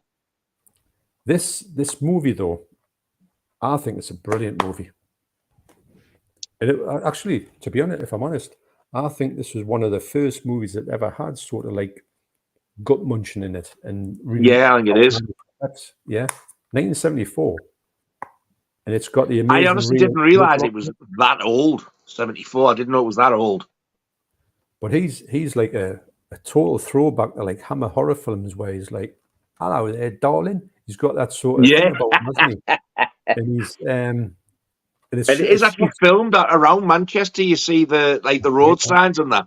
Oh God, the old style cars and buses and stuff like that. And they reckon, you know how it's filmed in that sort of like valley, isn't it? They reckon a lot of the places where it's filmed and look exactly the same now. So if you want to go to the locations of this movie, apparently you can see them more or less as they were. You know, in the early scenes when they're just driving around in that sort of like ravine sort of valley thing. A lot of that's still there, and even the town they go to, I think it looks more or less the same. That'd be great, actually, to do that. Wherever let's have a little trip there, like. Yeah, no, actually, but I think that's it says one of the best zombie films ever made, and to be honest, I think it is. But it's not really. It doesn't really have so much. Not many people talk about it, do they? No, I found it a bit slow, but I did enjoy it. I really thought it was a really, really good zombie film. There's far worse out there than this. But another interesting thing I thought was the main girl in it, the blonde lass. Yeah, she's looking for a boyfriend, isn't she, or something? Supposed to be meeting him, and you'll turn up something like that. And you can see she's really, really upset and crying all the way through it. And apparently that was real. Aye. Because before they started filming, her husband died in real life.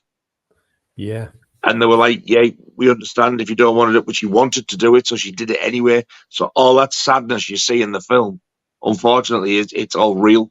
I felt so sorry for her when I read that. Yeah, that's a really it's a funny thing. You don't know about these things, and you would never know that until you sort of look at them on the internet. But it's a tragic story to think that this lass had to do that through the whole bereavement process in a real life.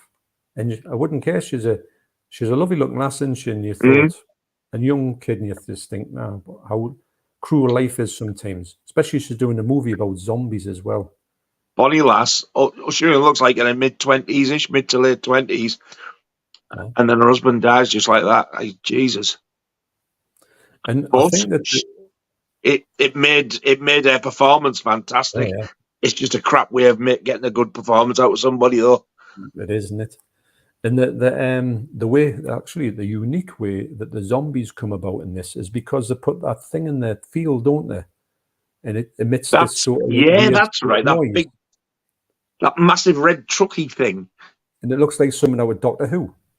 Yeah, I'd never seen anything like it before. But apparently that's how the dead come to life, which is I've never seen that happen again in any movies I've seen. So that's quite odd, isn't it? Yeah. And the fact it's filmed over here as well. It was actually filmed in England. It's like, it's a bit close to home. Yeah, but I do think that this is a movie, if you haven't heard about this one, and I really wish it would come out over. It hasn't got much of a love in the UK at all, has it? I mean, I've got that I've heard mixed reviews. I mean, a lot of people say that it's like one of the best zombie films. But then I've also you hear a lot of people who've never even heard of it. But it's another one, like we're talking about the whole video nasty thing, to say to yourself, well, we're saying it's one of the best zombie movies you're going to see, but do bear in mind, it's not like, it doesn't look like state of the art. It is 1974. No. It is low budget. It is filmed on a shoestring in England, because that sometimes puts people off. It's not like a big Hollywood movie, but I don't mind that, because you go in with your video nasties glasses on. Yes. You just take it from there. So exactly, if you leave some of your misconceptions about these movies at the door, you'll have a much better time with them. I mean, it's not like a Romero one, put it that way, but it's definitely second or third best to him. It's like, as the type of film it is. It is an enjoyable film. I just found it a bit slow, but that doesn't necessarily mean a bad thing, to be honest. No, that's I'd watch it again. I'm not like I'll never watch it again. I will watch this again more than once. But I don't think it's a long film, although I can't see the running time here to save my life. It is 93 minutes. But so it's just over an hour and a half. Just a bit, it's a bit funky to start off with, and then it gets into it. It's a bit like kind of sounds a bit like 60s. Some beautiful places though. It's like the setting in it is gorgeous in some of it. Yeah. I would love to go to the place, and Deborah would say, what on earth is... She would never watch the film, so it's not as if she'd say, oh yeah, that's from that one. So I'll be going, oh look, that's where that lass did this and the bloke did that, and she'd be going. So I was going to say, if she doesn't watch the film, she couldn't appreciate it because she wouldn't know what she was looking at. She wouldn't. I would have to show her just maybe some clips of it, and even that she would say, I couldn't understand that. So Richard, so what would you rate this? Well, I would say, if I'm honest, and this has got a high rating of what did I say it was? 6.8. I'm going to go 7.5 because I really do think, I think it's so underrated, and I think it's a zombie movie that everybody needs to see. I'm going to give it a very strong 6.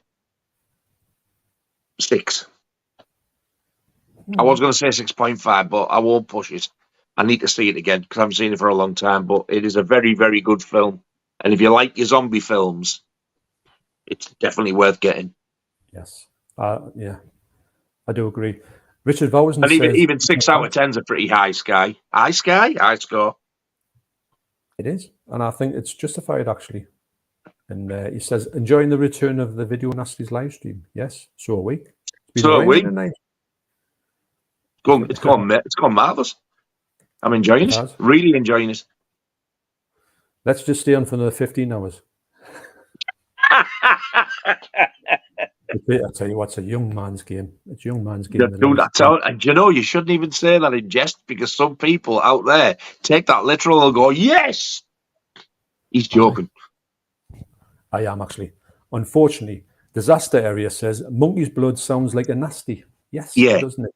You could put. If somebody said to you, "Do you want monkey's blood on your ice cream?" that would go like, "Yeah, no thanks." I'll tell you what, Nigel. What's the next one? Nightmare Maker. Do you have that one? Yes. Right. Well, if you want to talk about that for 5 minutes, I'm just going to nip the toilet. I've done all right with my cup of coffee. Okay. Oh, you went loud there when you took your microphone off. Can you still hear us? Yeah, very loud. Well, I know it's this microphone, yeah, but then if I touch that, it starts to play up. So Where you got to drain the lizard? Right. Nightmare Maker on the Nasties list. US title is Butcher Baker Nightmare Maker. This guy in the film is Jimmy McNichol. His sister was also an actress. Is it Christy or Kirsty McNichol? He looks like her. And if you've seen the Angel films, this woman here is in the very first one. She's the one with the dead short hair who was the painter. I think she's called Susan Tyrrell or Tyrell. Yeah. I think, if I remember rightly, I've only watched it once. I think she is his auntie in it. I think something happened to his parents, and it's even got a young Bill Paxton. There he is. Wow.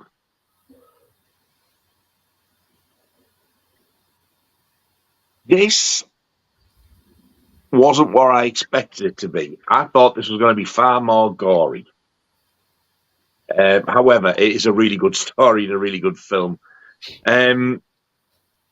Basically, the auntie out of Angel, Susan Tyrrell or Tyrell. The auntie says, "Oh, she's only looking out for him all the time, and he gets a girlfriend and that." And you kind of get the impression that she's a bit jealous. And she starts like getting really, really, really possessive of him and basically doing people in. And I'm pretty sure she grabs him and tries to like proper kiss him at one point as well. Sick. But yeah, I thought it was going to be this absolute gore fest the way it was going on when it was banned at the time. But it's not that at all. But it is a really good film. It's worth getting. I totally forgot he was in it, actually. A very young Bill Paxton there. And do you know who Susan Tyrrell or Tyrell is?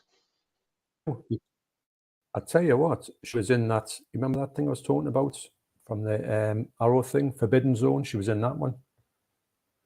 And I think I may be wrong in it, but in that movie, she played somebody who lost their legs or lost a leg. And in real life, she actually did lose a leg. She lost her legs. She did? Some kind of... yeah, she did, actually. I'm pretty sure she did. I know she did pass away, like. But have you seen the film Angel? I don't think so. Donna Wilkes, you know, the lass who screams all the time in Jaws 2. Oh, yes. No, but I know what you mean. Right. She plays, she's a schoolgirl during the day, and then she's a prostitute on the night. Well, that Susan Tyrrell is in this, and she's absolutely fantastic in Angel. But she's really good in this. She always plays, I don't know, people who you either don't like or creepy or whatever. You're right, she is. But yeah, this is one of those where I think, like, why did that make it onto the list? However, it is a really good film. I mean, she plays an absolute cracking part in it. I don't really remember Bill Paxton, to be honest, because I think it must only be a bit part. And Mr. McNichol there, he's actually really good in it as well. So yes, if you can get this, I would recommend it. This is the second release of this by Code Red. They released it once before. The cover looked the same, but the background was blue, and I don't think it had a slip. So they re-released it with a slip, and I got that relatively easy. And when the pre-order came out, I pre-ordered it, and it was dirt cheap off Amazon.com. So you might still be able to get that. I would probably give this 6.5 out of 10. Well, I think you'd like this one as well, John. That one there has 6.3 as its Internet Movie Database. So That's quite close to what I'd give it then. So it does say on here, it says it's from 1981, aka The Evil Prodigy, was directed by William Asher, Butcher Baker, Nightmare Maker, Night Warning, Thrilled to Death, and Mrs. Lynch is the other titles for it. There you go. The alternate artwork is the Night Warning one, and I think when I seen that, I thought it was a science fiction film. Aye, does look a bit like that, doesn't it? Yeah, but the UK video nasty cover, it was just called Nightmare Maker, and it was a photograph of Susan Tyrrell, or whatever you call her, and I didn't recognise her on the front cover because she got longer hair, and she just stood there with her hands like that, and she's got like blood all down her, and I was like, what the hell is that all about? So when this come out, I was like rather excited to get this one as well. Fun fact, if you like the young ones, on the episode Nasty, have we got a video? Yes, we've got a video episode. When you see Rick Mail sat on the settee with Vivian, this is the film he's got hold of. Really? Nightmare Maker, yeah. So if you pause it, you'll see the original video artwork. Rick Mail's got hold of it. Well, there you go. I would have never known that. Even though I've seen that with loads of times.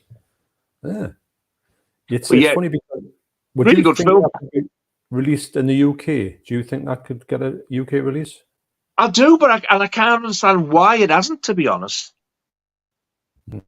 Actually, I know why, because it's Code Red. Code Red are so weird about this whole, when they put things out, they seem to, I don't know if they have them in their stable or whatever, because it's all owned by one bloke who famously seems to do all this stuff. He's like a sort of one-man operation, and I think he goes and gets, if you want a movie, he goes off his own shelf. And I'm pretty sure what he did was he fell off his shelf fell off his ladders. Where's my ladders? Well, he fell off them, and he was out of, they couldn't get anything sent out because he was in hospital with a broken leg or something daft like that. But Bill, he's called. But I think he's a bit of a funny bloke when it comes to actually releasing movies. And I'm sure he was in Loggerheads with Jim Van Bebber, and they had a release of that. What was that? Yes. The Manson family one. Yeah. And I think he was kind of sue Jim Van Bebber, who was his movie, for releasing it. And because he says, I've got it, or something like that. He's so weird about these. So maybe if he's got a hold of it, it's hard to get these things. Yeah, but surely he would have the rights, like, for the UK. I don't know. He's funny, this bloke, but I know he's very, like, he puts halts on things. That's why I couldn't understand how 88 got a hold of Nightmares and Damaged Brain, because he had it for a long time. You wouldn't let anybody go near it. So, wow. The good thing about this as well, if you fancy it, if you can get hold of it, it is multi-region. Oh, well.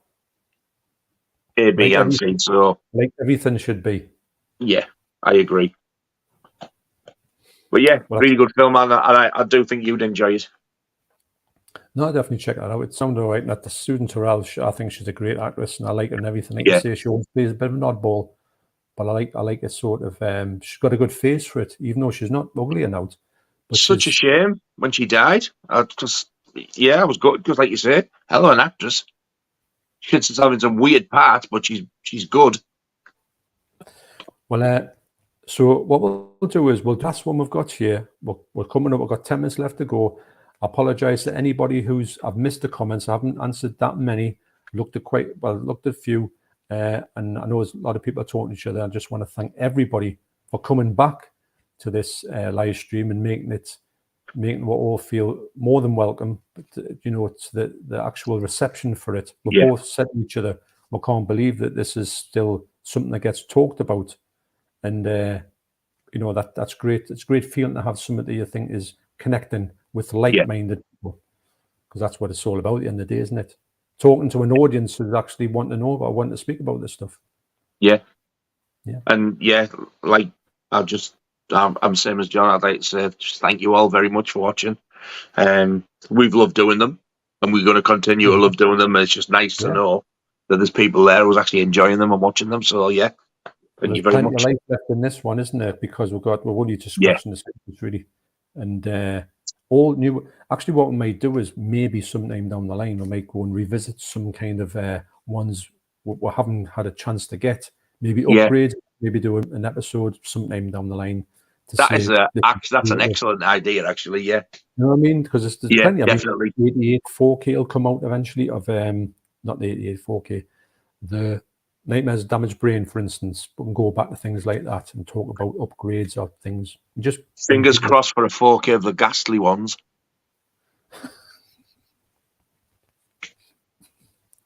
I keep looking at that, you know, and then I keep seeing on eBay, I'll go for it now, and it's stupid money. Or it'll come up and say, special offer on ghastly ones, we'll give you it for 70 quid. And you go, no thanks, I don't want it.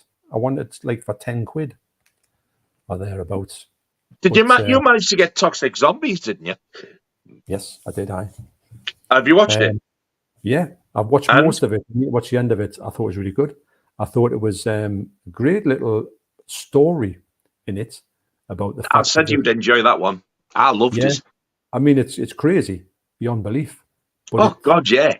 It's what I like about it. It's it's so enjoyable. It's the worst film you've seen, but I can understand people. But you just got to look at it through different lens and see what it is. And I thought it was really Forest of Fear, as it was called over here. Yeah, Toxic Zombies is more of a way because all turning toxic is going to get that crop. Exactly. Yeah, so that's perfect title for it. Forest of Fear printed on graph paper. Did you see that? I know that is something you would get like in a school. You back your school book with. Mental thing. Why have you printed this on graph paper? Nobody's ever answered. That's it. I mean, but it's one of a kind. I don't think anyone else has ever done it, apart from I tell you who used to do things like that. You know, Commodore 64 games used to have a graph paper behind the cover, which is printed like at an angle. How strange. Yeah. So anyway, the last one we're going to talk about now is you would have this one, won't you, Nige? Is Possession. Yes. 1981, 7.3. The highest one tonight. It's by I'm going to say Andre. I was going to say good luck with this one. I know, but it's AK. The night. The night the screaming stopped, which is a strange. The night the screaming stops. Yeah, but actually, I can say that I can understand that because it's actually full of scream in this movie, isn't it?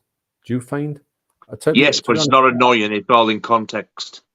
I know I've heard a lot of people say this. When I first saw this on a pre-cert, I couldn't stand it. I thought it was awful. And it's a second sight release as well, actually. Yeah, it is. Yeah. So I have got to go back to this one and watch it. I know it's all meant to be in context, but I just didn't like it the one bit. I thought it was a bit too plain. Yeah. I like the graphic of that. I like the hair. Yeah. Looks a bit like Medusa, doesn't it? Which hasn't that's what I thought. It would have been nice if they'd done reverse artwork of the VHS cover. VHS covers, but I mean, when you watch that, that's one of the reasons why I picked it up, because I went, oh, look at that. It looks amazing with the bed. But when I watched it, I went, is that it? See, I'd never seen it until I got this. And on first watch, and I've only seen it once, I absolutely loved it. I thought it was great. And I thought I was going to hate it. It's one of the nasties I'd kind of avoided getting to begin with because I thought this is just going to be so dull after seeing all the trailers and the bump what people have said about it. And I expected to hate it. What a cracking film it is. Well, I thought it was more like art house for me. Do you find it very arty? It is quite art house, actually. But it's so well acted. You see, I watched this as a young kid, and maybe I can go back to it and see it in a different light. I mean, I will see it in a different light to when I first watched it, because I wasn't prepared to watch a whole movie to see that effect at the end. Yeah. You know, and thought, well, I want to see that all the time. So have you not rewatched this yet? No, I haven't. I've got it. Oh, and wow. It's because I'm thinking myself, I had such a bad experience with it the first time, and I thought, well, I just don't know. Well, I do want to go there, and I will watch it, but it's not, unfortunately, not that high in my list. This Isabel Adani. Wow, Yeah. she's brilliant, and she's Sam Neill's partner in this. And you can just tell straight from the get-go at the beginning, you can see that there's a bit of tension there. They're not getting on, you're thinking. And then they have little digs and stuff like that. And like, you thought, you know, they're going to split up. It's the way they're going on with each other. And then obviously, once they've had a little separation, he wants her back. And she just totally starts to change. And God, she's gone weird. There's a brilliant scene where they're sat in a cafe and they have this argument. And it's that well acted, it looks like they're a real couple arguing. It's fantastic. Yeah. And I'm not going to say any more about, but also say, like, he wants her back. She starts to change. It does get a little bit strange at the end, but nothing really God almighty. It's not like, I don't think it's like a David Lynchy type of thing. It's a strange one, but there's also another fella comes into the equation. I can't stand him. But wow, the performances in this are so powerful. If you're watching Josh, you might like this actually, because I think this will be right up your street. Yeah. It's not like an out and out horror film at all. I don't know what I'd class it as. Well, you know about the sort of the cover of the Nasty, the pre-suit. And it did look like an out and out horror film from that, didn't it? And it had two covers, didn't it? One was like they printed it wrong, so you got like all the cast and the story on the front.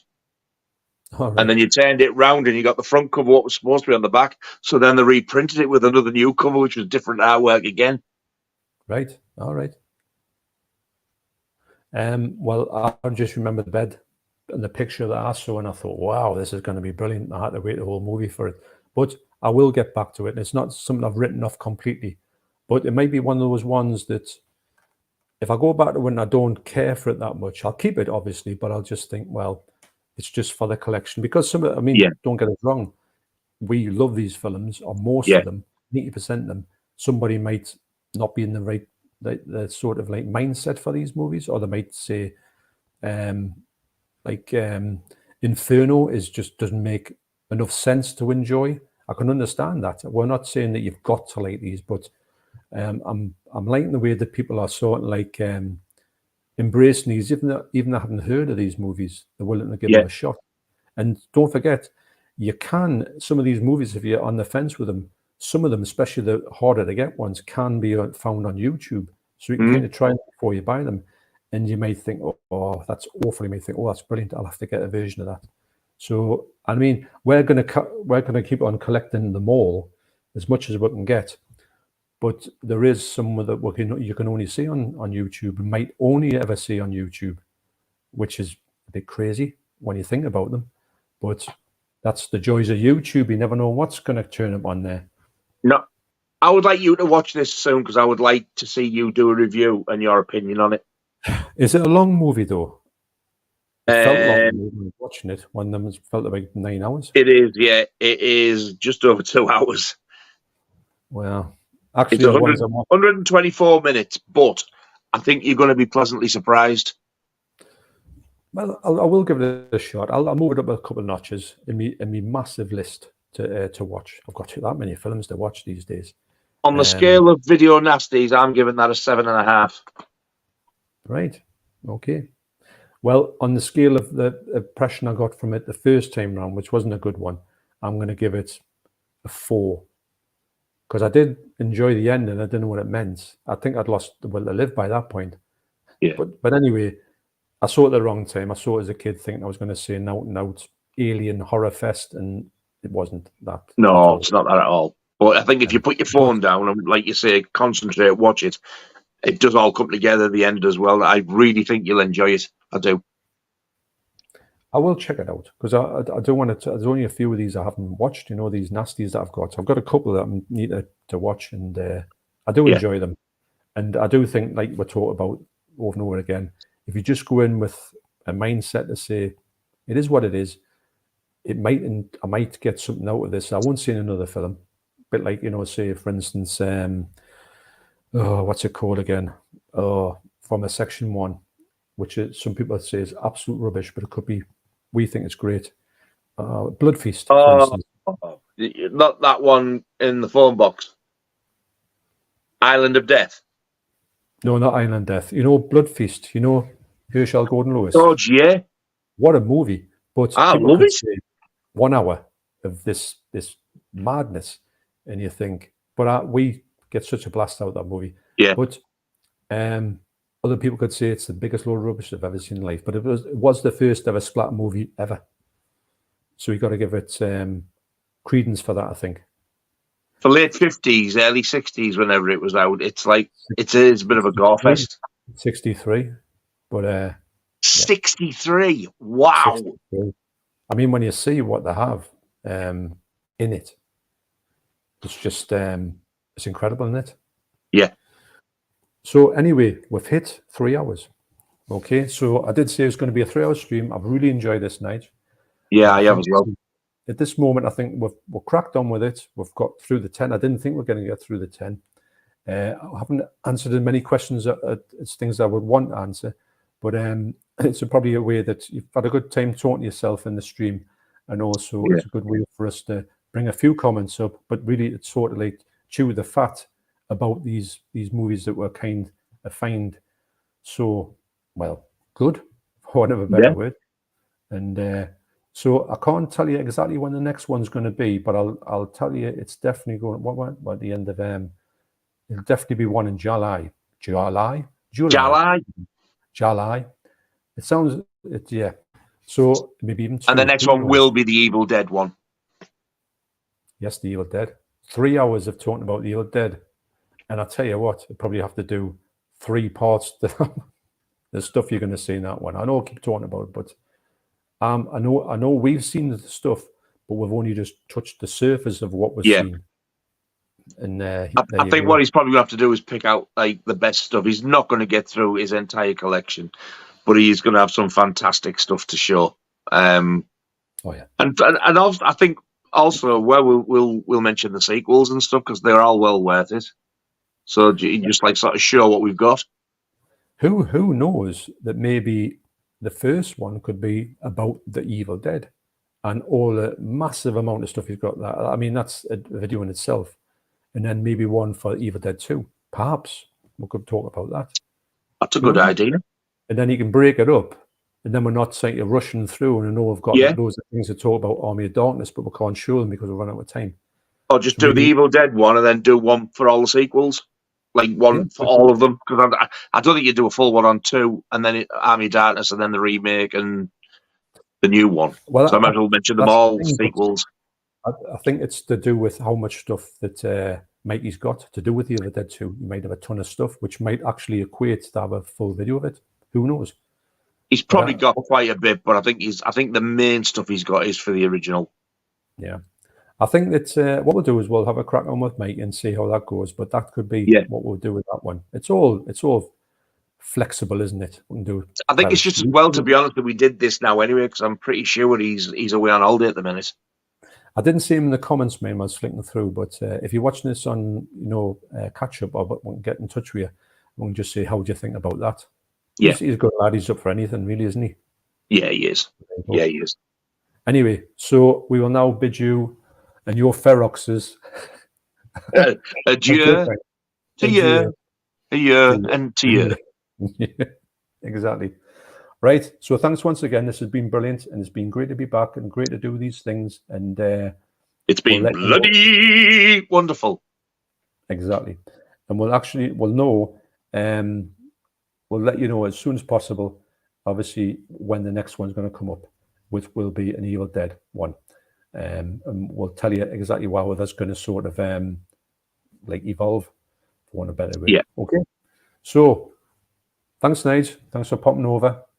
Thank you very much for having us back, John. Really enjoyed it. That's all right. This is what we do, isn't it? It certainly is. It is. Right. Can't wait for the next one. Aye, me too. Right, so I say ta-ra, and thanks for the comments, and we appreciate everybody coming.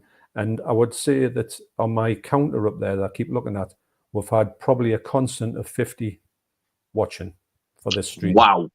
I think I saw a top one of about 65, but we've usually got 50 across the board, which excellent. is pretty good. Yeah, it's excellent. So that's another thanks to you, lot. Okay? Yes. Thank you very much for watching. I'll not put the clock up again. I might get the clock Practice next time. it before you come on. Everybody else manages. I know they do, but I have so much. It's getting worse, actually. Right. Actually, I can't wait to go back and watch the start of this to see what it actually looked like, what a horror show it was. Right. Okay. So thanks, Nige. Thanks, everybody. Appreciate you cheers, coming. John. Thank you very much. We will see you next time. Okay. See you soon. Ta-ra now. Ta-ta.